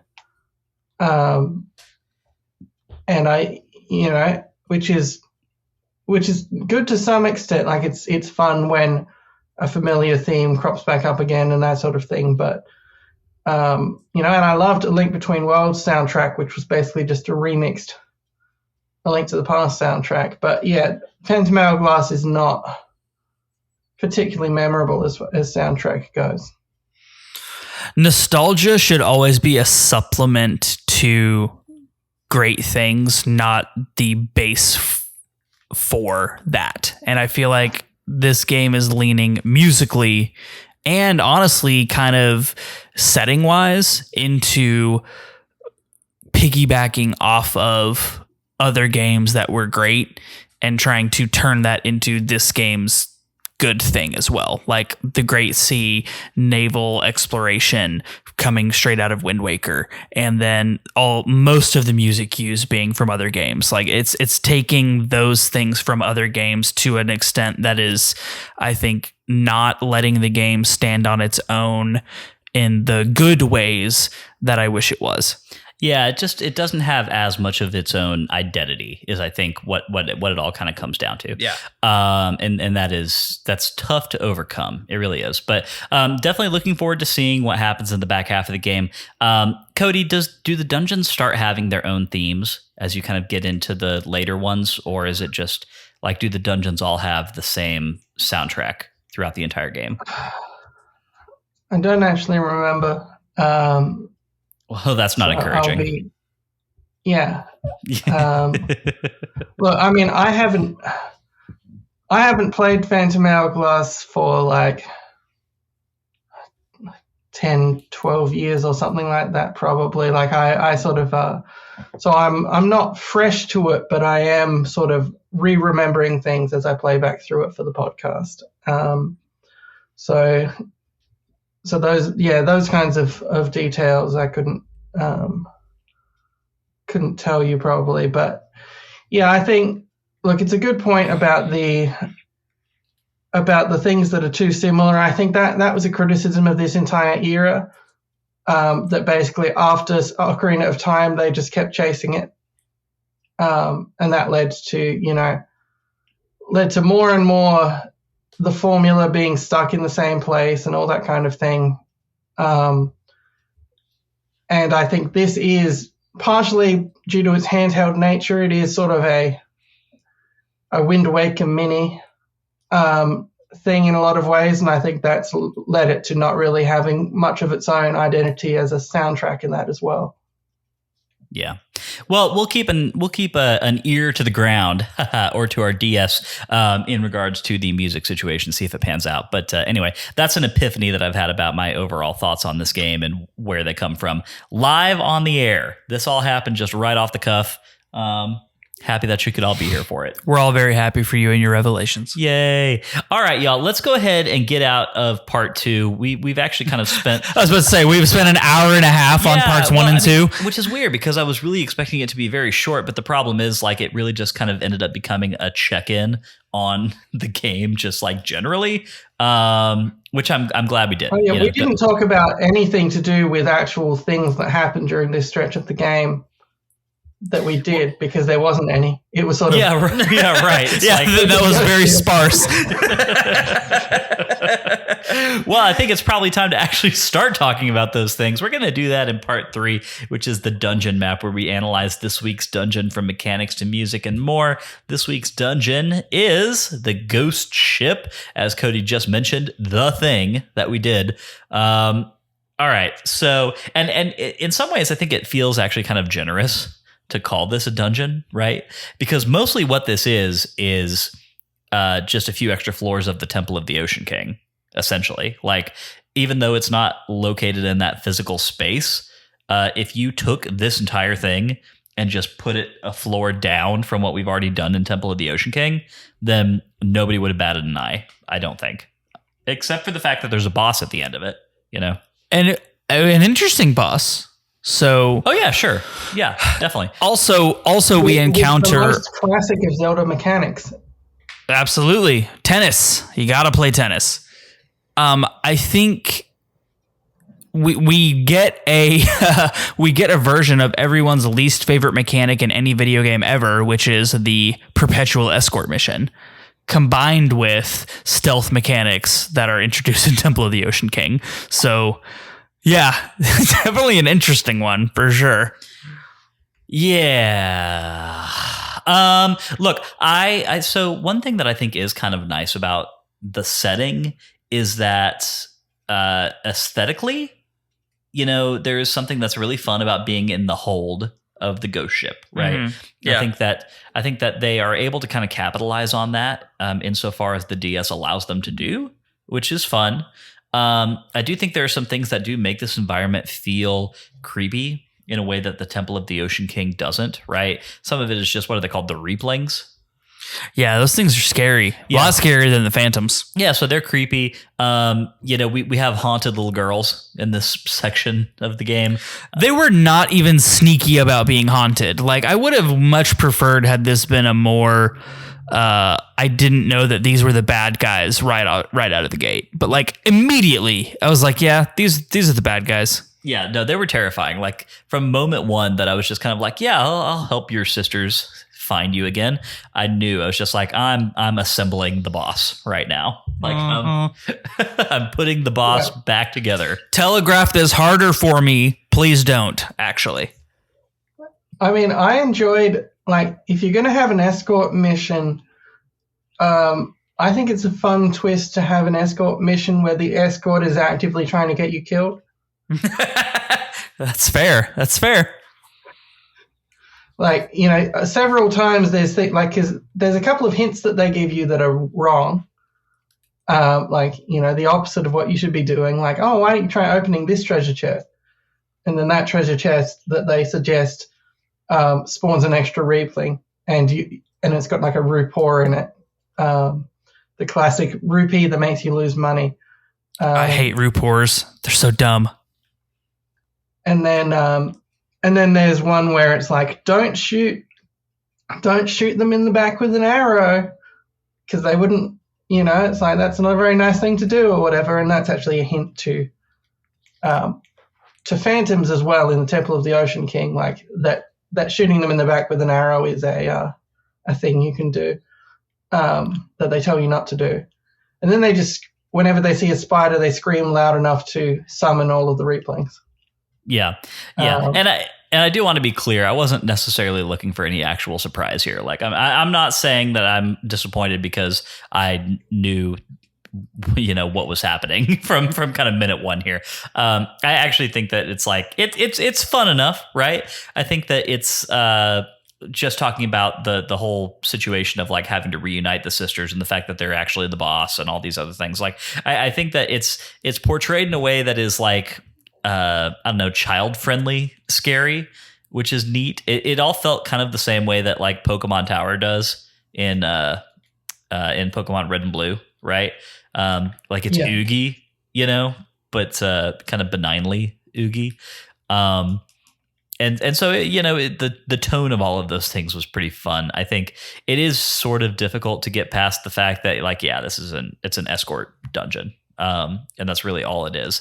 And there are some inherent frustrations that are wrapped up in that, right? Like the fail mechanics of like, not like hard fail mechanics, but just like, I guess, mechanics that create impediments for your success if you aren't like clearing out Skulltulas quickly enough or whatever. That's all. It can be kind of annoying, and I would definitely not say that this is the way that I would like to be spending my time in a dungeon environment. But I don't know. I think I liked it just a little bit more than I liked the Temple of the Ocean King, and I'm struggling to explain exactly why that is. It probably does just come down to the change of location and also the fact that you're not redoing anything here, which does help. Oh, hey, you know what I forgot to do, Matt? What did you forget to do? I forgot to explain the dungeon at the top of the dungeon map. Yes, we need to keep doing that. Yeah. Okay. All right, everybody. So the Ghost Ship is a 3-story dungeon-like environment, labyrinthine in its arrangement. Basically, the crux of the dungeon. Good word. What? Good word. Thank you. The crux of the dungeon revolves around the necessity of reuniting the Cubis sisters together. Early in the dungeon, you find a creepy little girl who says that she has been separated from her sisters. She doesn't know where Tetra is, but she says that it would be very helpful for her if you could reunite her sisters. And so what you have to do is go deeper into the dungeon. So you find each of the other 3 sisters. They're usually kind of locked behind some flame walls or something. You have to hit some switches to access them. But then basically what you have to do is to stealth your way past a series of unkillable enemies to reunite the sisters together back at the top floor. Anytime a Skulltula drops down from the ceiling, one of the sisters that's following you will scream.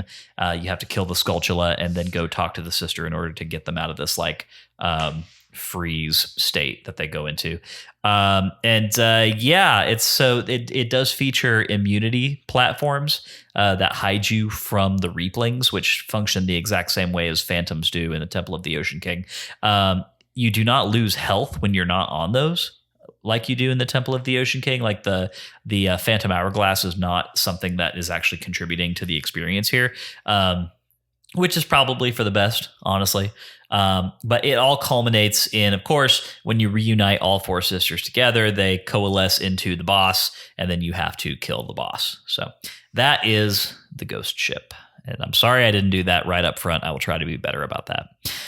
Cody, how do you feel about the Ghost Ship? Like once we actually get inside it, it has a lot of buildup. What do you think of the final result? Yeah, I mean, I think it is. I think the vibes are good, in that the vibes are bad, but in a good way. It is a creepy place. It is a, sort of a, kid-friendly nightmare where you're helping, some creepy sisters who are clearly up to no good, but you're just drawn to continue anyway. So I think it's a fun. Like, I think the biggest criticism of the previous 3 dungeons that I could give is that they don't have the atmosphere. Like, they were just sort of like caves miscellaneously or whatever, whereas this actually has the atmosphere of a location. And so I thought it did that really well.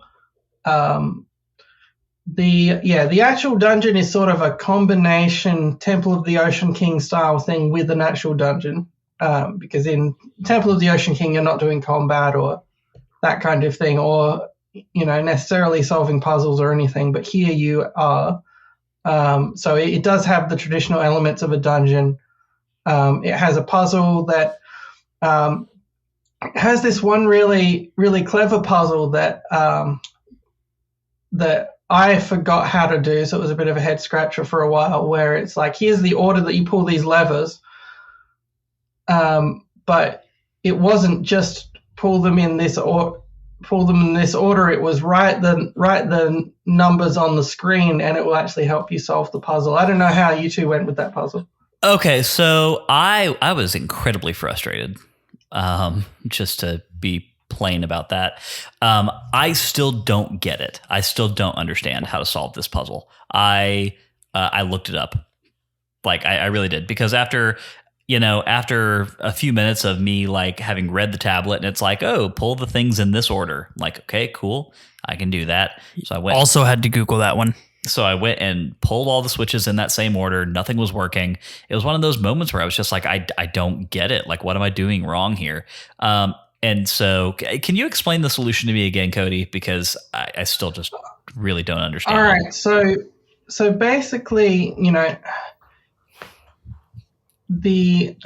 hold on, I'm trying to figure out how to explain this in a audio medium.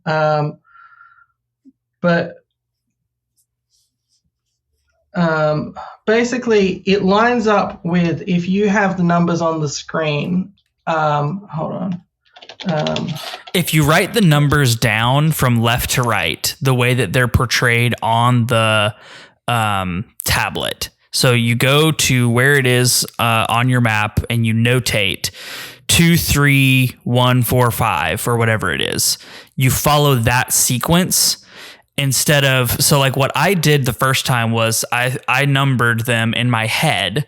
1, 2, 3, 4, 5, left to right. No, I get it now. Yeah. Okay. You have to write down 2, 3, 1, 4, 5 or whatever it is. Right. And that's the order in which you pull them. Okay. You know what the stupid thing is? That actually makes sense within the context of the way that this game handles puzzles via map annotation. Correct. Yeah, it is a clever puzzle, but it is just like, it's another one that it's out of left field because you're not used to. Whenever they come up with a interesting, creative new puzzle, you're so unused to it that it becomes more frustrating because you're just not in the mind space for it. It's like a lateral thinking puzzle where you're like, oh, I didn't know I should even think like that. Yeah, and so for me, it was frustrating because it was one of those things where I read the tablet and I saw the order that it gave you, and I was thinking to myself, I know it wants me to like write this down on the map, but I could just like I've got this in the brain now, It's like I'll just walk back. I remember the order of the numbers, And so because I was thinking about it from that perspective, I thought it was telling me, number the switches from left to right and just pull the ones in order that it's telling you here. And so it's interesting because if I had just like stopped down to actually annotate the map the way that it was probably expecting me to, then that solution might have actually come to me just organically. So maybe that's a good thing to take into the rest of the game. Like just aggressively annotate the map, even if it's something that you don't think is maybe worthwhile to put on there. Like if you think you got it committed to memory, write it down on the map regardless. That's interesting. Yeah, I mean, everything else is just the stealth light stuff that we've been doing the entire time in the Temple of the Ocean King. And I just don't know how much there is to say about it past that. It's a struggle because I want to kind of say like, oh, well, here we've broken our streak of what are excellent dungeons in this game. And I think you could say that, but also it's not even necessarily trying to present itself in that same way. So maybe it just doesn't even belong in that same conversation. I'm willing to give it a pass just because of that. I'm saying the streak isn't broken. I don't think that this is even necessarily trying to be that same kind of thing. What do you think, Matt? I think I kind of lean the opposite direction. I think that this being such a pivotal moment in the story, shifting you from one mindset to a different, I feel like this dungeon has to be strong. This dungeon has to be impactful as the story beats you're trying to assign it to. And it just isn't. And it's escort mission heavy. It's stealth mission. It's generally speaking not great versions of either of those things. So like, I really do feel like this was a miss on the larger scale of dungeons within the game. So I think I'm going to disagree with you on giving it a pass. I just thought it was a miss. Yeah. I mean, it's hard to argue with you. I certainly didn't necessarily have the best time with it. So I'm not in a mood to kind of really go to bat for it or to die on a hill. I mean, Cody, do you think that I don't know, like, do you think that it is deserving of some considerations? Like, do you think that it was trying to be a dungeon with a structure more similar to the Temple of the Ocean King, and because of that isn't like at its base quite as fun as some other things that we've been doing in this game so far? Yeah, I mean, I agree with both of you in that it is, I think as a, it's not I thought it has, as I said before, it has the best vibes of any of the dungeons in terms of just the aesthetic and the mood and all of that kind of thing, characters inside the dungeon. So in that way, it's sort of a memorable dungeon. But, if fundamentally, I don't know, it's sort of an odd, I think with the structure of this podcast format as well, it was sort of everything was hinging on this being a super interesting thing. Whereas what it is it's a turning point, but it's not a major dungeon style turning point. It's a sort of, here's a bonus thing that sort of, I don't know, that's skirting the line between the traditional dungeons that we've had up until now and the format of the Temple of the Ocean King, which I think is an interesting choice. But fundamentally, if you're not enjoying the Temple of the Ocean King segments, having it be sort of like the Temple of the Ocean King only makes it worse. But I think that's a general problem with the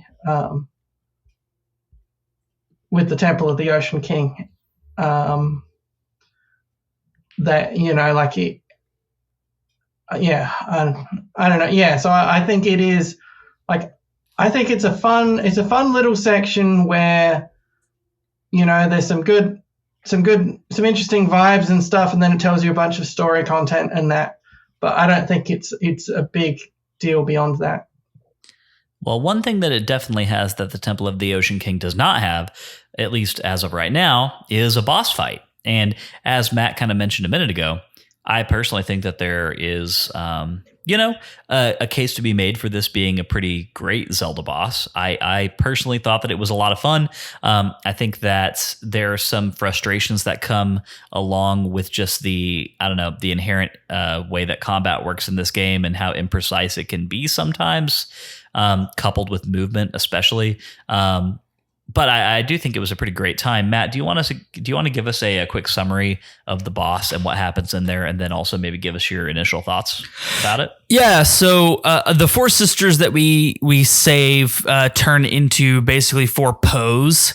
I don't think there's a better word for that than what we have there. But anyway, they turn into four Poes that take you up to the prow of the ship and start going kind of all around and in various patterns and throwing energy balls at you or shooting laser beams at you. And it is the goal of this boss fight to smack the energy ball back at whatever Poe sister threw it at you, and then to play tennis from there until you hit each of the four sisters twice with one of their own energy balls. And once you do that, they all die, and you get the skeleton key, which unlocks the path to the forward section of the ghost ship where you find Tetra. And I do think this is a really unique and good boss fight for a top-down Zelda game, especially. And it continues the excellent usage of the dual screen format that the DS has.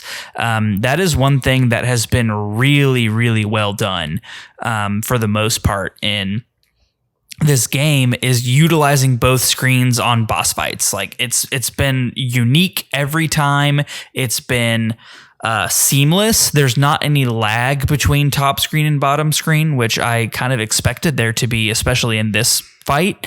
Seems like it'd be pretty easy to have some lag there, but there wasn't any, and it flows very well. I found myself enjoying this boss fight up until I really got to the last one, where I was trying to just play tennis with the single sister, and it's having you go across the bottom screen with the stylus, so you're trying to move and hit at the same time, and that still just is not a flowing, easy thing to do, is move and swipe.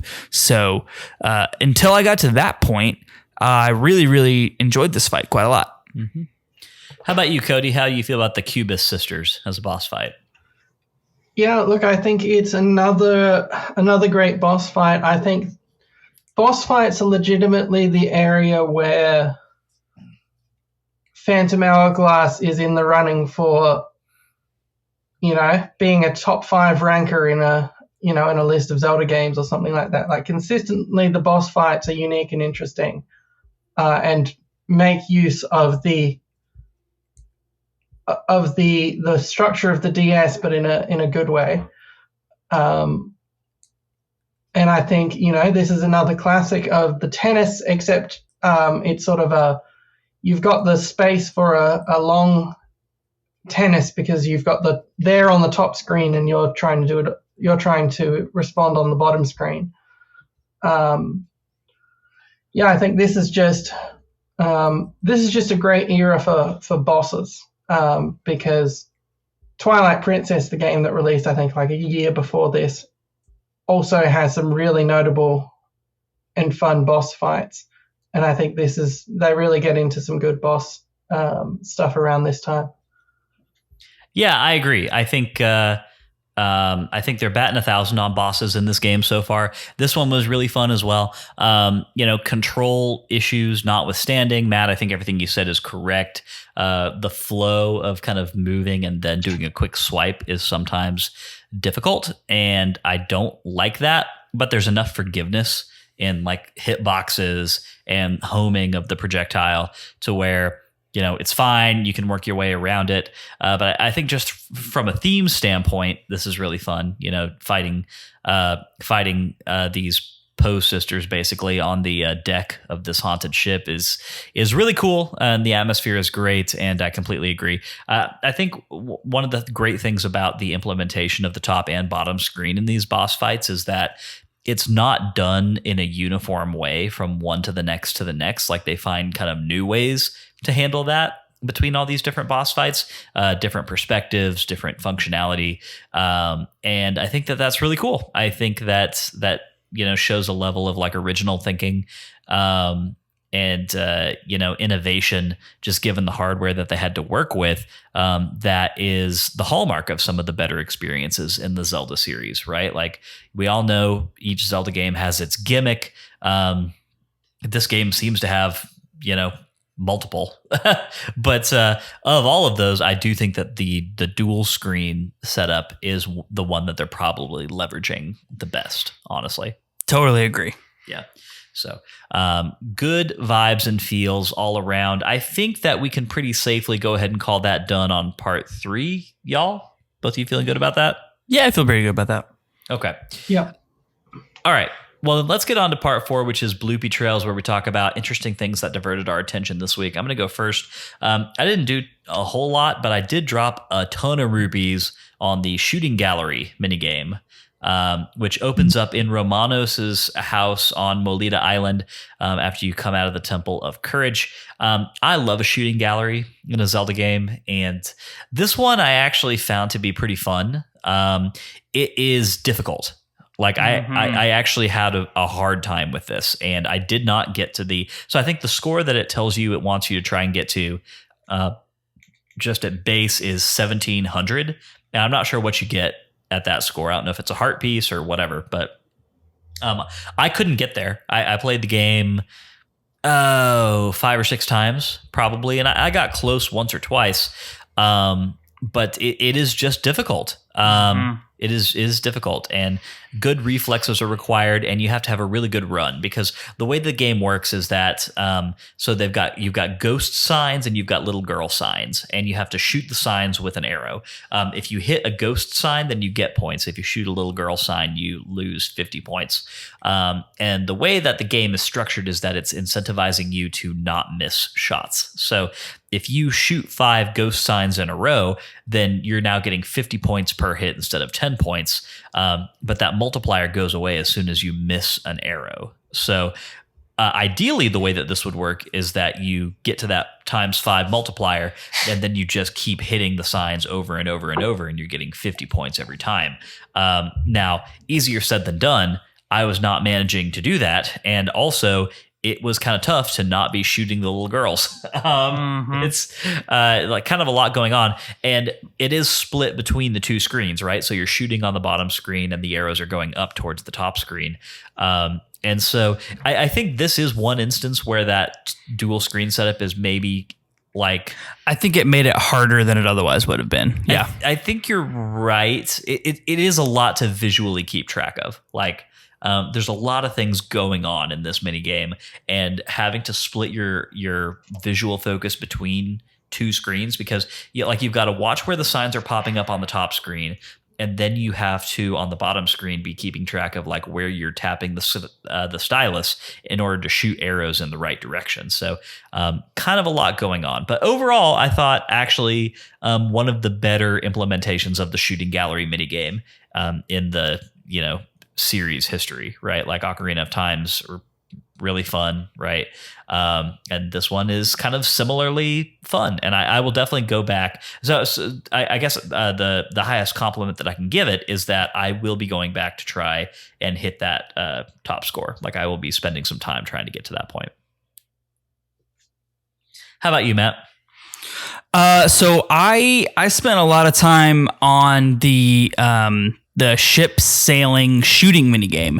I did stop by and do our shooting gallery with the arrows, but I spent more time and more rubies on the ship sailing, and I got within 20 or 50 points of hitting the score that you need to hit like 3 times. So I kind of rage quit after that point and went on to do other things. I spent some time selling stuff to our treasure hoard friend. So I have like 9,000 rupees right now. So why is everything I have just a trifle? So you have to get some stuff from the salvage minigame that is worth more. The lower down it is on the ship customization list, like the further towards the bottom, the more it's worth. So that's important to note. Okay, cool. So I have a lot of rupees. I did both of those mini games. I actually went and saw the blacksmith before I was technically supposed to, just because I was sailing around in the Northern Sea looking for stuff. I found the unmarked island that we talked about last week. I found that and completed the puzzle there. So I have unlocked the ability to unlock fast travel, but haven't unlocked any actual fast travel points yet.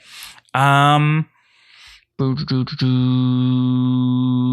I think that settles me up. Okay. How about you, Cody? What are you feeling like are the big side quests to be looking out for in this section of the game? All right, so I actually have a list of like 5 things that I did because this was such a short section of game. I assumed we would take like 10 minutes to do that part about what was going on in the game and not an hour and a half. So I prepared to have a lot to say about the Bloopy Trail. So, but Great. Where but yeah, like this is the point where it sort of starts to open out enough that I feel like it's an overworld and not just a point A to point B, mechanic.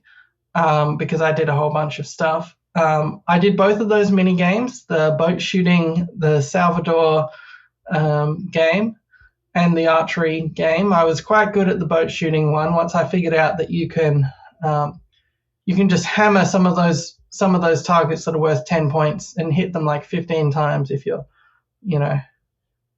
can get it at the right spot and that.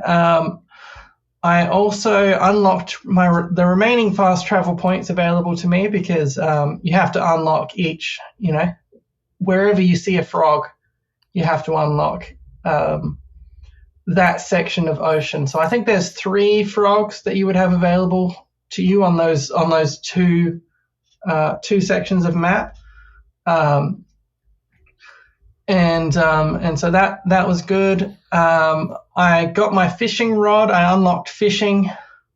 Did a bit of fishing out on the ocean. I did the mermaid stuff,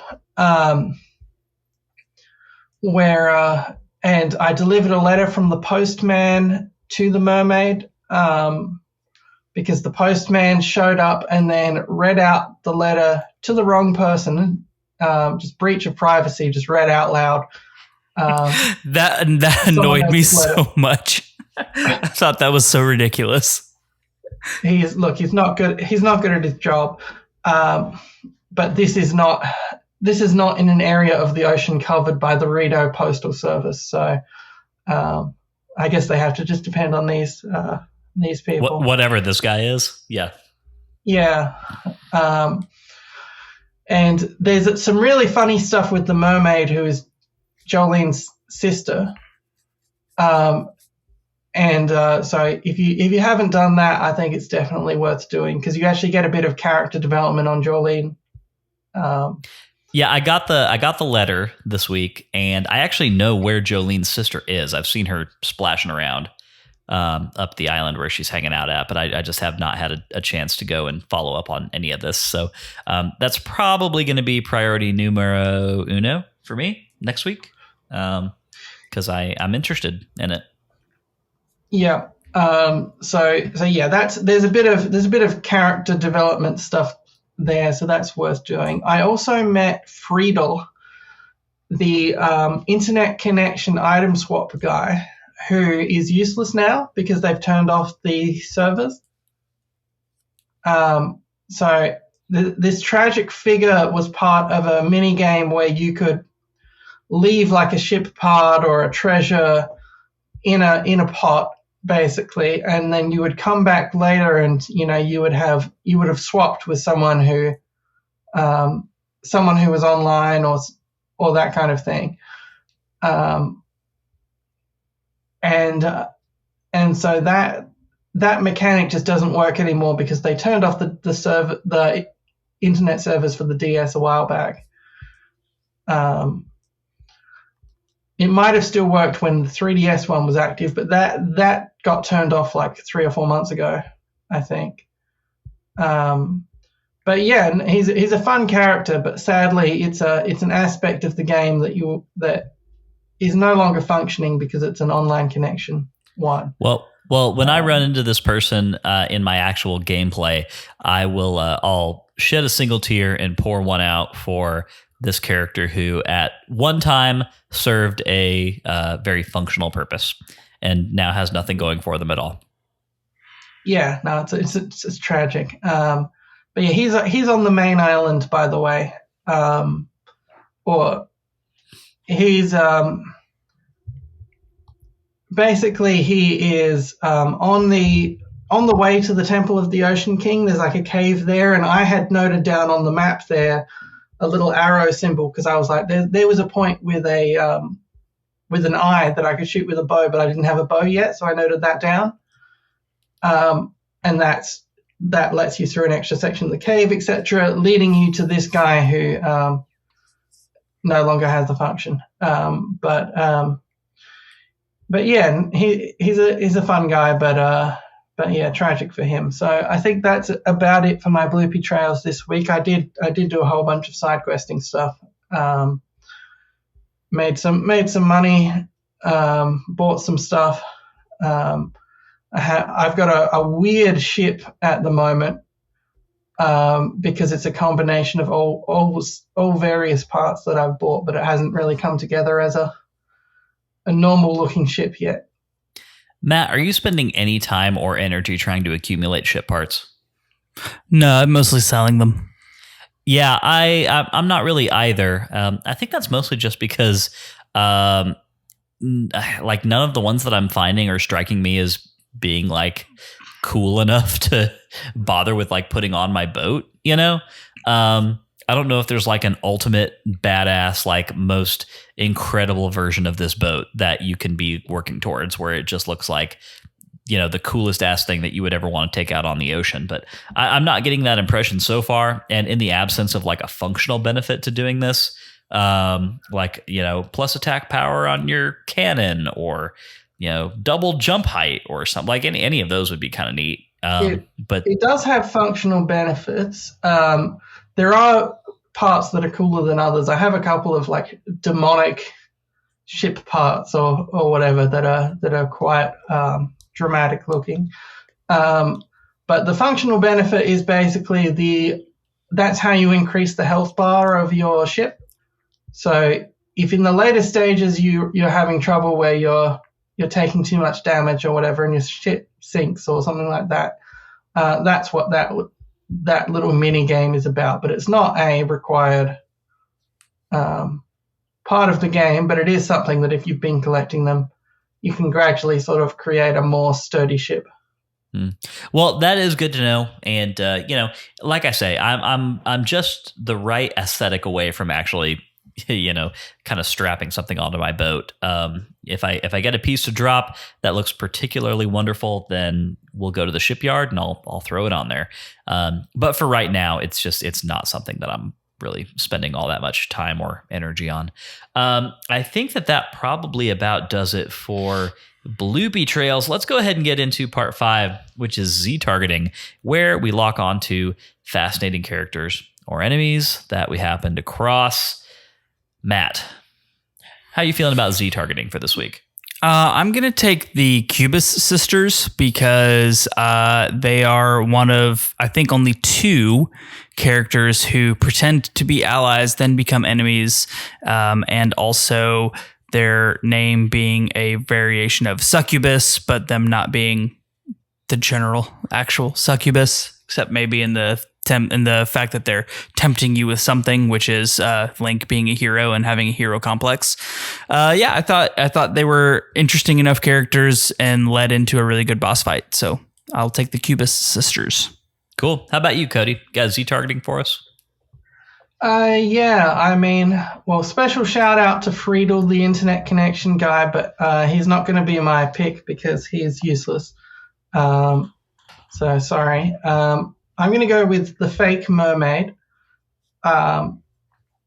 who you learn is not actually a mermaid, but just is having fun. It's just having a fun time. Wants to find an old man who's interested in mermaids or something. So, you know, just a a funny little character there. Good pick for sure. I was having a tough time figuring out whether I wanted to go with Jolene or Linebeck. And of course, if I use Linebeck now, then I won't be able to for the rest of the game, given that he's a main character. I really don't feel like I've gotten the full Jolene experience yet. So I'm going to save Jolene for a future episode. I'm actually going to go with Linebeck. And I'm kind of comfortable using him up here because I do think the moment that I was talking about earlier, that comedic moment where, he's about to GTFO and then his theme cuts in, and when he realizes that he's going to get something out of all of this after all, he's all in on it. I just think that was a really fun moment for Linebeck, and I think the characterization there was really successful. I enjoyed it a lot. I got a legitimate laugh out of the whole thing. And so for that reason, for that single, completely genuine moment of mirth, Linebeck gets my Z targeting this week. Good pick, Lyndon. Awesome. All right, let's get into our final thoughts, which is part 6, which is where we let Matt wrap up this section of the game in as succinct a way as he can think to do. So this section of game was more svelte than we normally think of for a turning point in a game like this. The overall world building, while substantial in exposition, was not as substantial in gameplay. We get a section of dungeon, quote unquote, that is really just a version of the Temple of the Ocean King that has a boss fight included. And while it was a really great boss fight, didn't make up for the lack of dungeon excellence that we're used to in this game. So all in all, a pretty svelte and not overly impressive section of game so far. Looking forward to getting into the next section of game, both narratively and gameplay wise, to see if we can pick up the threads from here and move forward in a more positive direction. Well done, as always, Matt. I'm similarly enticed as you are to see what kind of fruits the things that are set up in this section spawn. There's a lot of different directions that this could go, and I think the potential is there. We'll just see how it all pans out. Of course, this is when the Sacred Realms rundown would normally be over. But ladies and gentlemen, it's a Cody Davies episode, and that means that Matt and I are powerless to stop his onslaught of extra additions to the Sacred Realms rundown.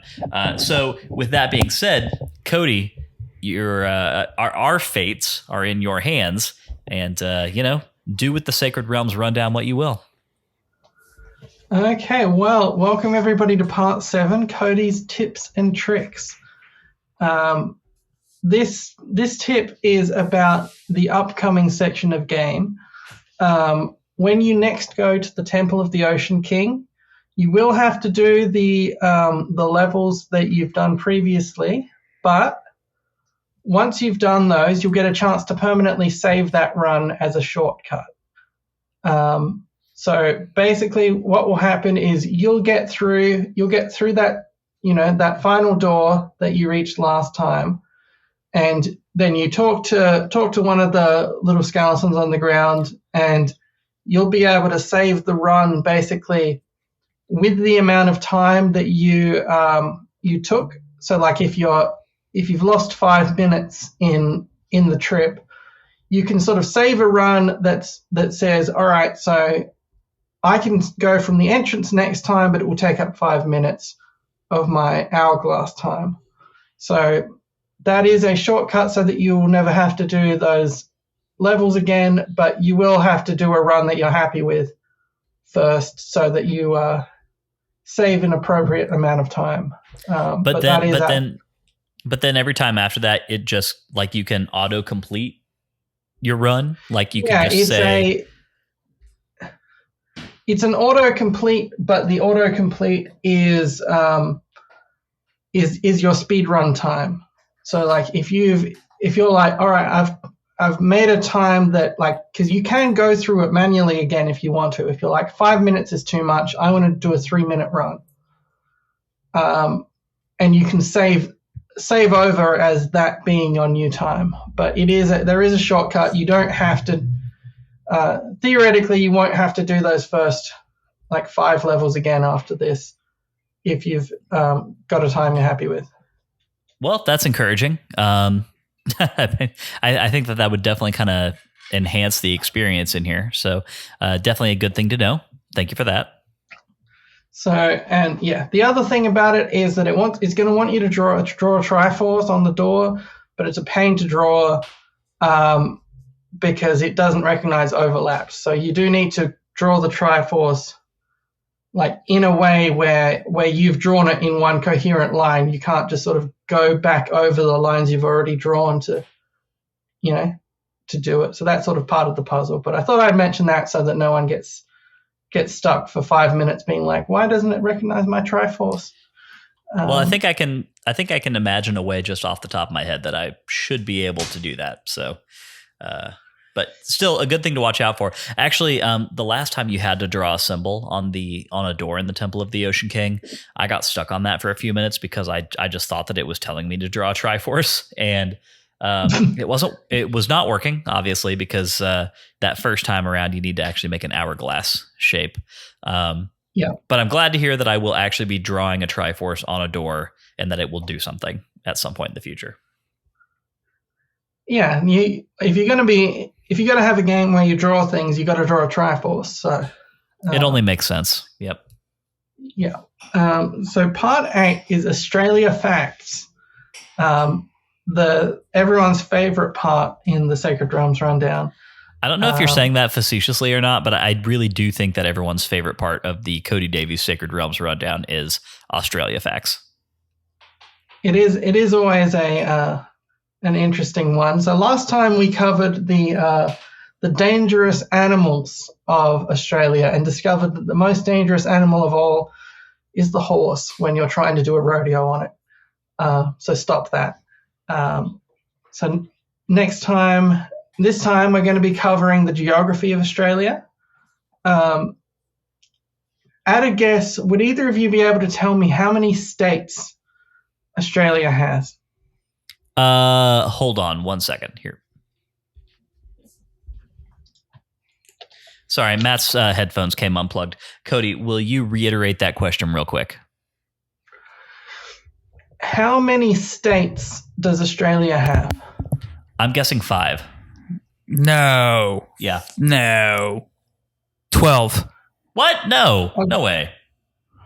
I'll give you a hint. It's the same as the number of stars on the Australian flag. That is not helpful. Well, wait. Is the geography was never my best subject? Maybe it is the Australian. It's a constellation, right? Oh, it's 4. Is it 4 states? No. It is 6 states. It is a constellation. I think it's the Southern Cross. I know the names of several. I know Victoria. I know New South Wales. New South Wales. Actually, guess those are the only 2. Never mind. Well, that's a third of them.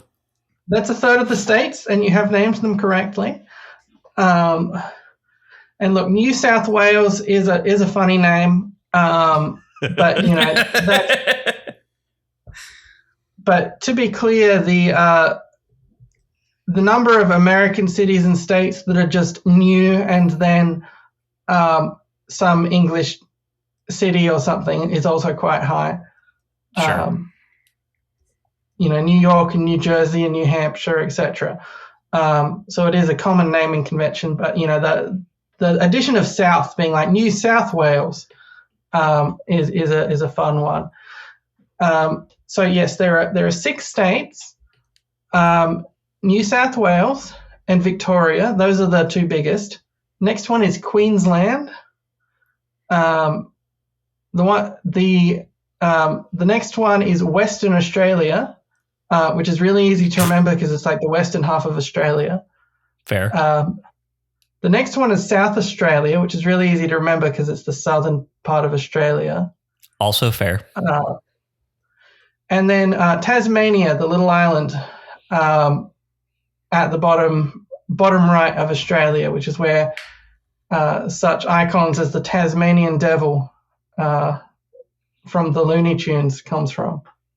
Right. Which is, I've heard, actually a very accurate representation of that creature.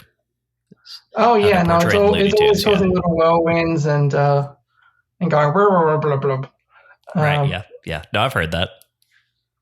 Yeah. So there are 6 states and 2 major territories. So there's the Northern Territory, which is in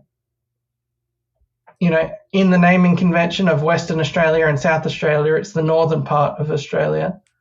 And then there's the Australian Capital Territory, which is basically our equivalent of Washington, D.C. Basically, Sydney and Melbourne were fighting over like who's going to be the capital city, and then they plonked down a spot in between them and said, here, this is the new capital city. Here's a little spot that becomes a territory where the government lives. So 6 states and 2 territories that are sort of major, self-governed parts of Australia that have their own representation in the parliament and all that kind of thing. Then there's a bunch of other territories the same way that America has a bunch of other territories, except they don't have much of a population. Like America has like Guam and American Samoa and places like that are just full-on places of their own, whereas we mostly have some islands with a couple thousand people on them that are technically Australian territory. Puerto Rico, another good instance of that on our side of the world. Yeah. Yeah, and we have a significant chunk of Antarctica designated to us. Whoa, really? Well, good for you. There's your ice stores. The Antarctica map is a really interesting one in terms of who owns different parts of it, because it's not technically owned, but it is designated. Like there are territorial claims over parts of Antarctica, and it's where basically where the scientists hang out and that sort of thing. Australia, France, New Zealand, the UK, Norway, Chile, Argentina, they all have claims over parts of Antarctica. Which is a fun. When I get to Antarctica facts in the future, I'll tell you a bit more about it. Well, I really feel like that needs to be saved for the first time that we have an Antarctican native on the show. There are none of those. You don't know that. I do, actually. Okay, all right. When you get a polar bear on the show, then I'll be sure to come on and give some Antarctica facts. The other thing I'll say is that each of those states has a capital city, which is also the largest city. This is a difference between Australia and America, is in America, most of its capital cities of a state are just like a random, irrelevant town that was important 300 years ago but didn't end up being the center of the state. Whereas in Australia, there's mostly just like basically one city per state. New South Wales gets a couple. But basically New South Wales, the capital is Sydney. You may have heard of it. Victoria's capital is Melbourne. Queensland's capital is Brisbane. Western Australia's capital is Perth. South Australia's capital is Adelaide. And Tasmania's capital is Hobart. Did you say Hobart? Hobart. Hobart. That's less fun than Hobart. I'm sorry that the name of this long-standing Australian city doesn't meet with your comedic expectations, Matt. Your sorrow is internally registered. Thank you. So, can you tell me the name of Australia's capital city? Nope. Well, I previous to this moment would have said Sydney, but your little your story about how it was intentionally not made to be Sydney kind of knocked me out of that whole thing. I feel like I should have learned this in school. I mean, I know I've known this. This is a common one for people. Like, a lot of people think America's capital is New York because it's the biggest city. Same thing, but it's not. So this is a city, the city of Canberra. Ah, okay. Or Canberra, as Americans might pronounce it, but we just say Canberra. And it's it's where the federal parliament is, and it's got a population of about 500,000. So, yeah, there you go. I'll quiz you on this at a later point, so you'll have to remember it. It feels appropriate that you, being the highest ranking member of the Australian government that we know, would be the person to tell us this information. That's a pretty low bar, but yes, that is an accurate fact. That is true. So, and look, you're the highest ranking member of the American government that I know, so not being involved in American government in any way, shape, or form, yes. At least you're a city council person. Yeah. So, and Australia, those states became states all at the same time because they were colonies before, and then Australia became a country on the 1st of January 1901, which was a very tidy date because it was a very tidy handover. Unlike America, which had to fight to get independence from Britain. I was about to say, what's it like to have a tidy handover of government like that? Because we have never done a tidy handover of anything for anything.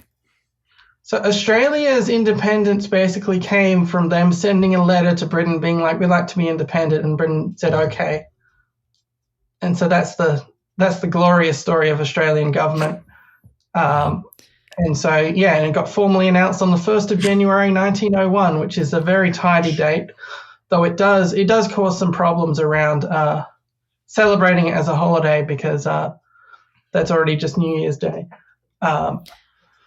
But yeah, it was at that point in British history where they weren't trying to hold on to everything. So that sounds much more safe and orderly than our own national history, in which George Washington assassinated the King of England with a semi-automatic rifle. I did see that in Assassin's Creed 3, I think.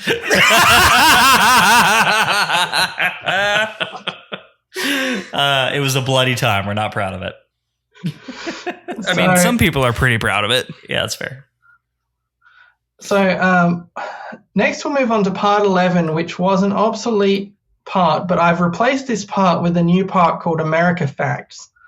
And so part 11 is now America Facts. Can you tell me how many states America has? 50. That'd be 50. But I'm guessing the trick answer is actually 51. Well, Puerto Rico's not a state, but it probably should be. Well, the number of states that America should have is a very different question, and the answer is probably like 12 or something. But it's but you've got what you've got. The newest state, the 50th state, is Hawaii. And can you tell me what year Hawaii became a state? 1958. 1959. Dang it. So close. I didn't have a better guess. So, and this became relevant, I think, at one point due to a conspiracy theory about Barack Obama not being born in America. Oh, yes, I've heard that one. Just a shout out to the person who gave the 1-star review. I'll just talk a bit about American politics. Thank you, Cody. This person is going to come and give you personally a 1-star review. Just, I don't even know what on, but it's just for you, Cody. So yes, but Barack Obama was born in 1961 in Hawaii, and so if he'd been born a couple of years beforehand, he would have technically not been born in a U.S. state. But I think he would have still been born in the U.S. regardless, because Hawaii was still a part of the U.S. It just didn't have statehood status. So yeah, there you go. That's my America facts. If America truly was just 12 states, I wonder, like, would we be living in New South Texas, Matt?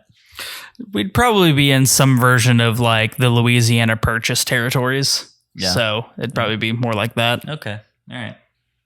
Yeah, I mean, look, some of the if you were to rearrange the states in the modern day to make borders that make more sense, it probably wouldn't be the same borders that were made a few hundred years ago, right? Like California should probably be about 3 states, for example, because there's just a whole different populations that are vertically across the map from each other.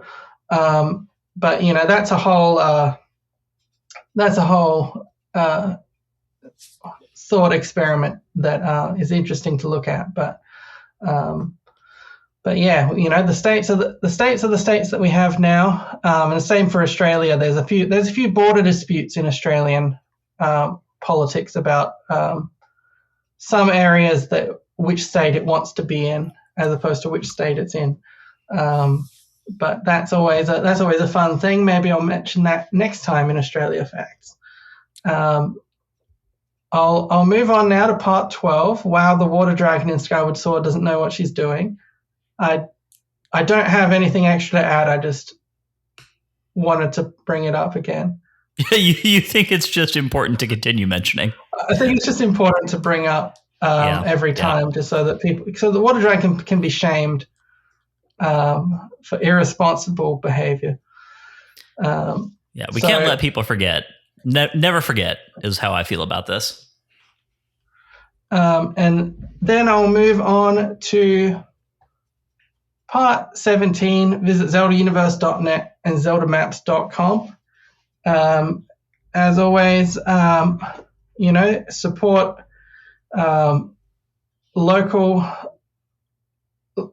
mom and pop Zelda, as they say down in Texas.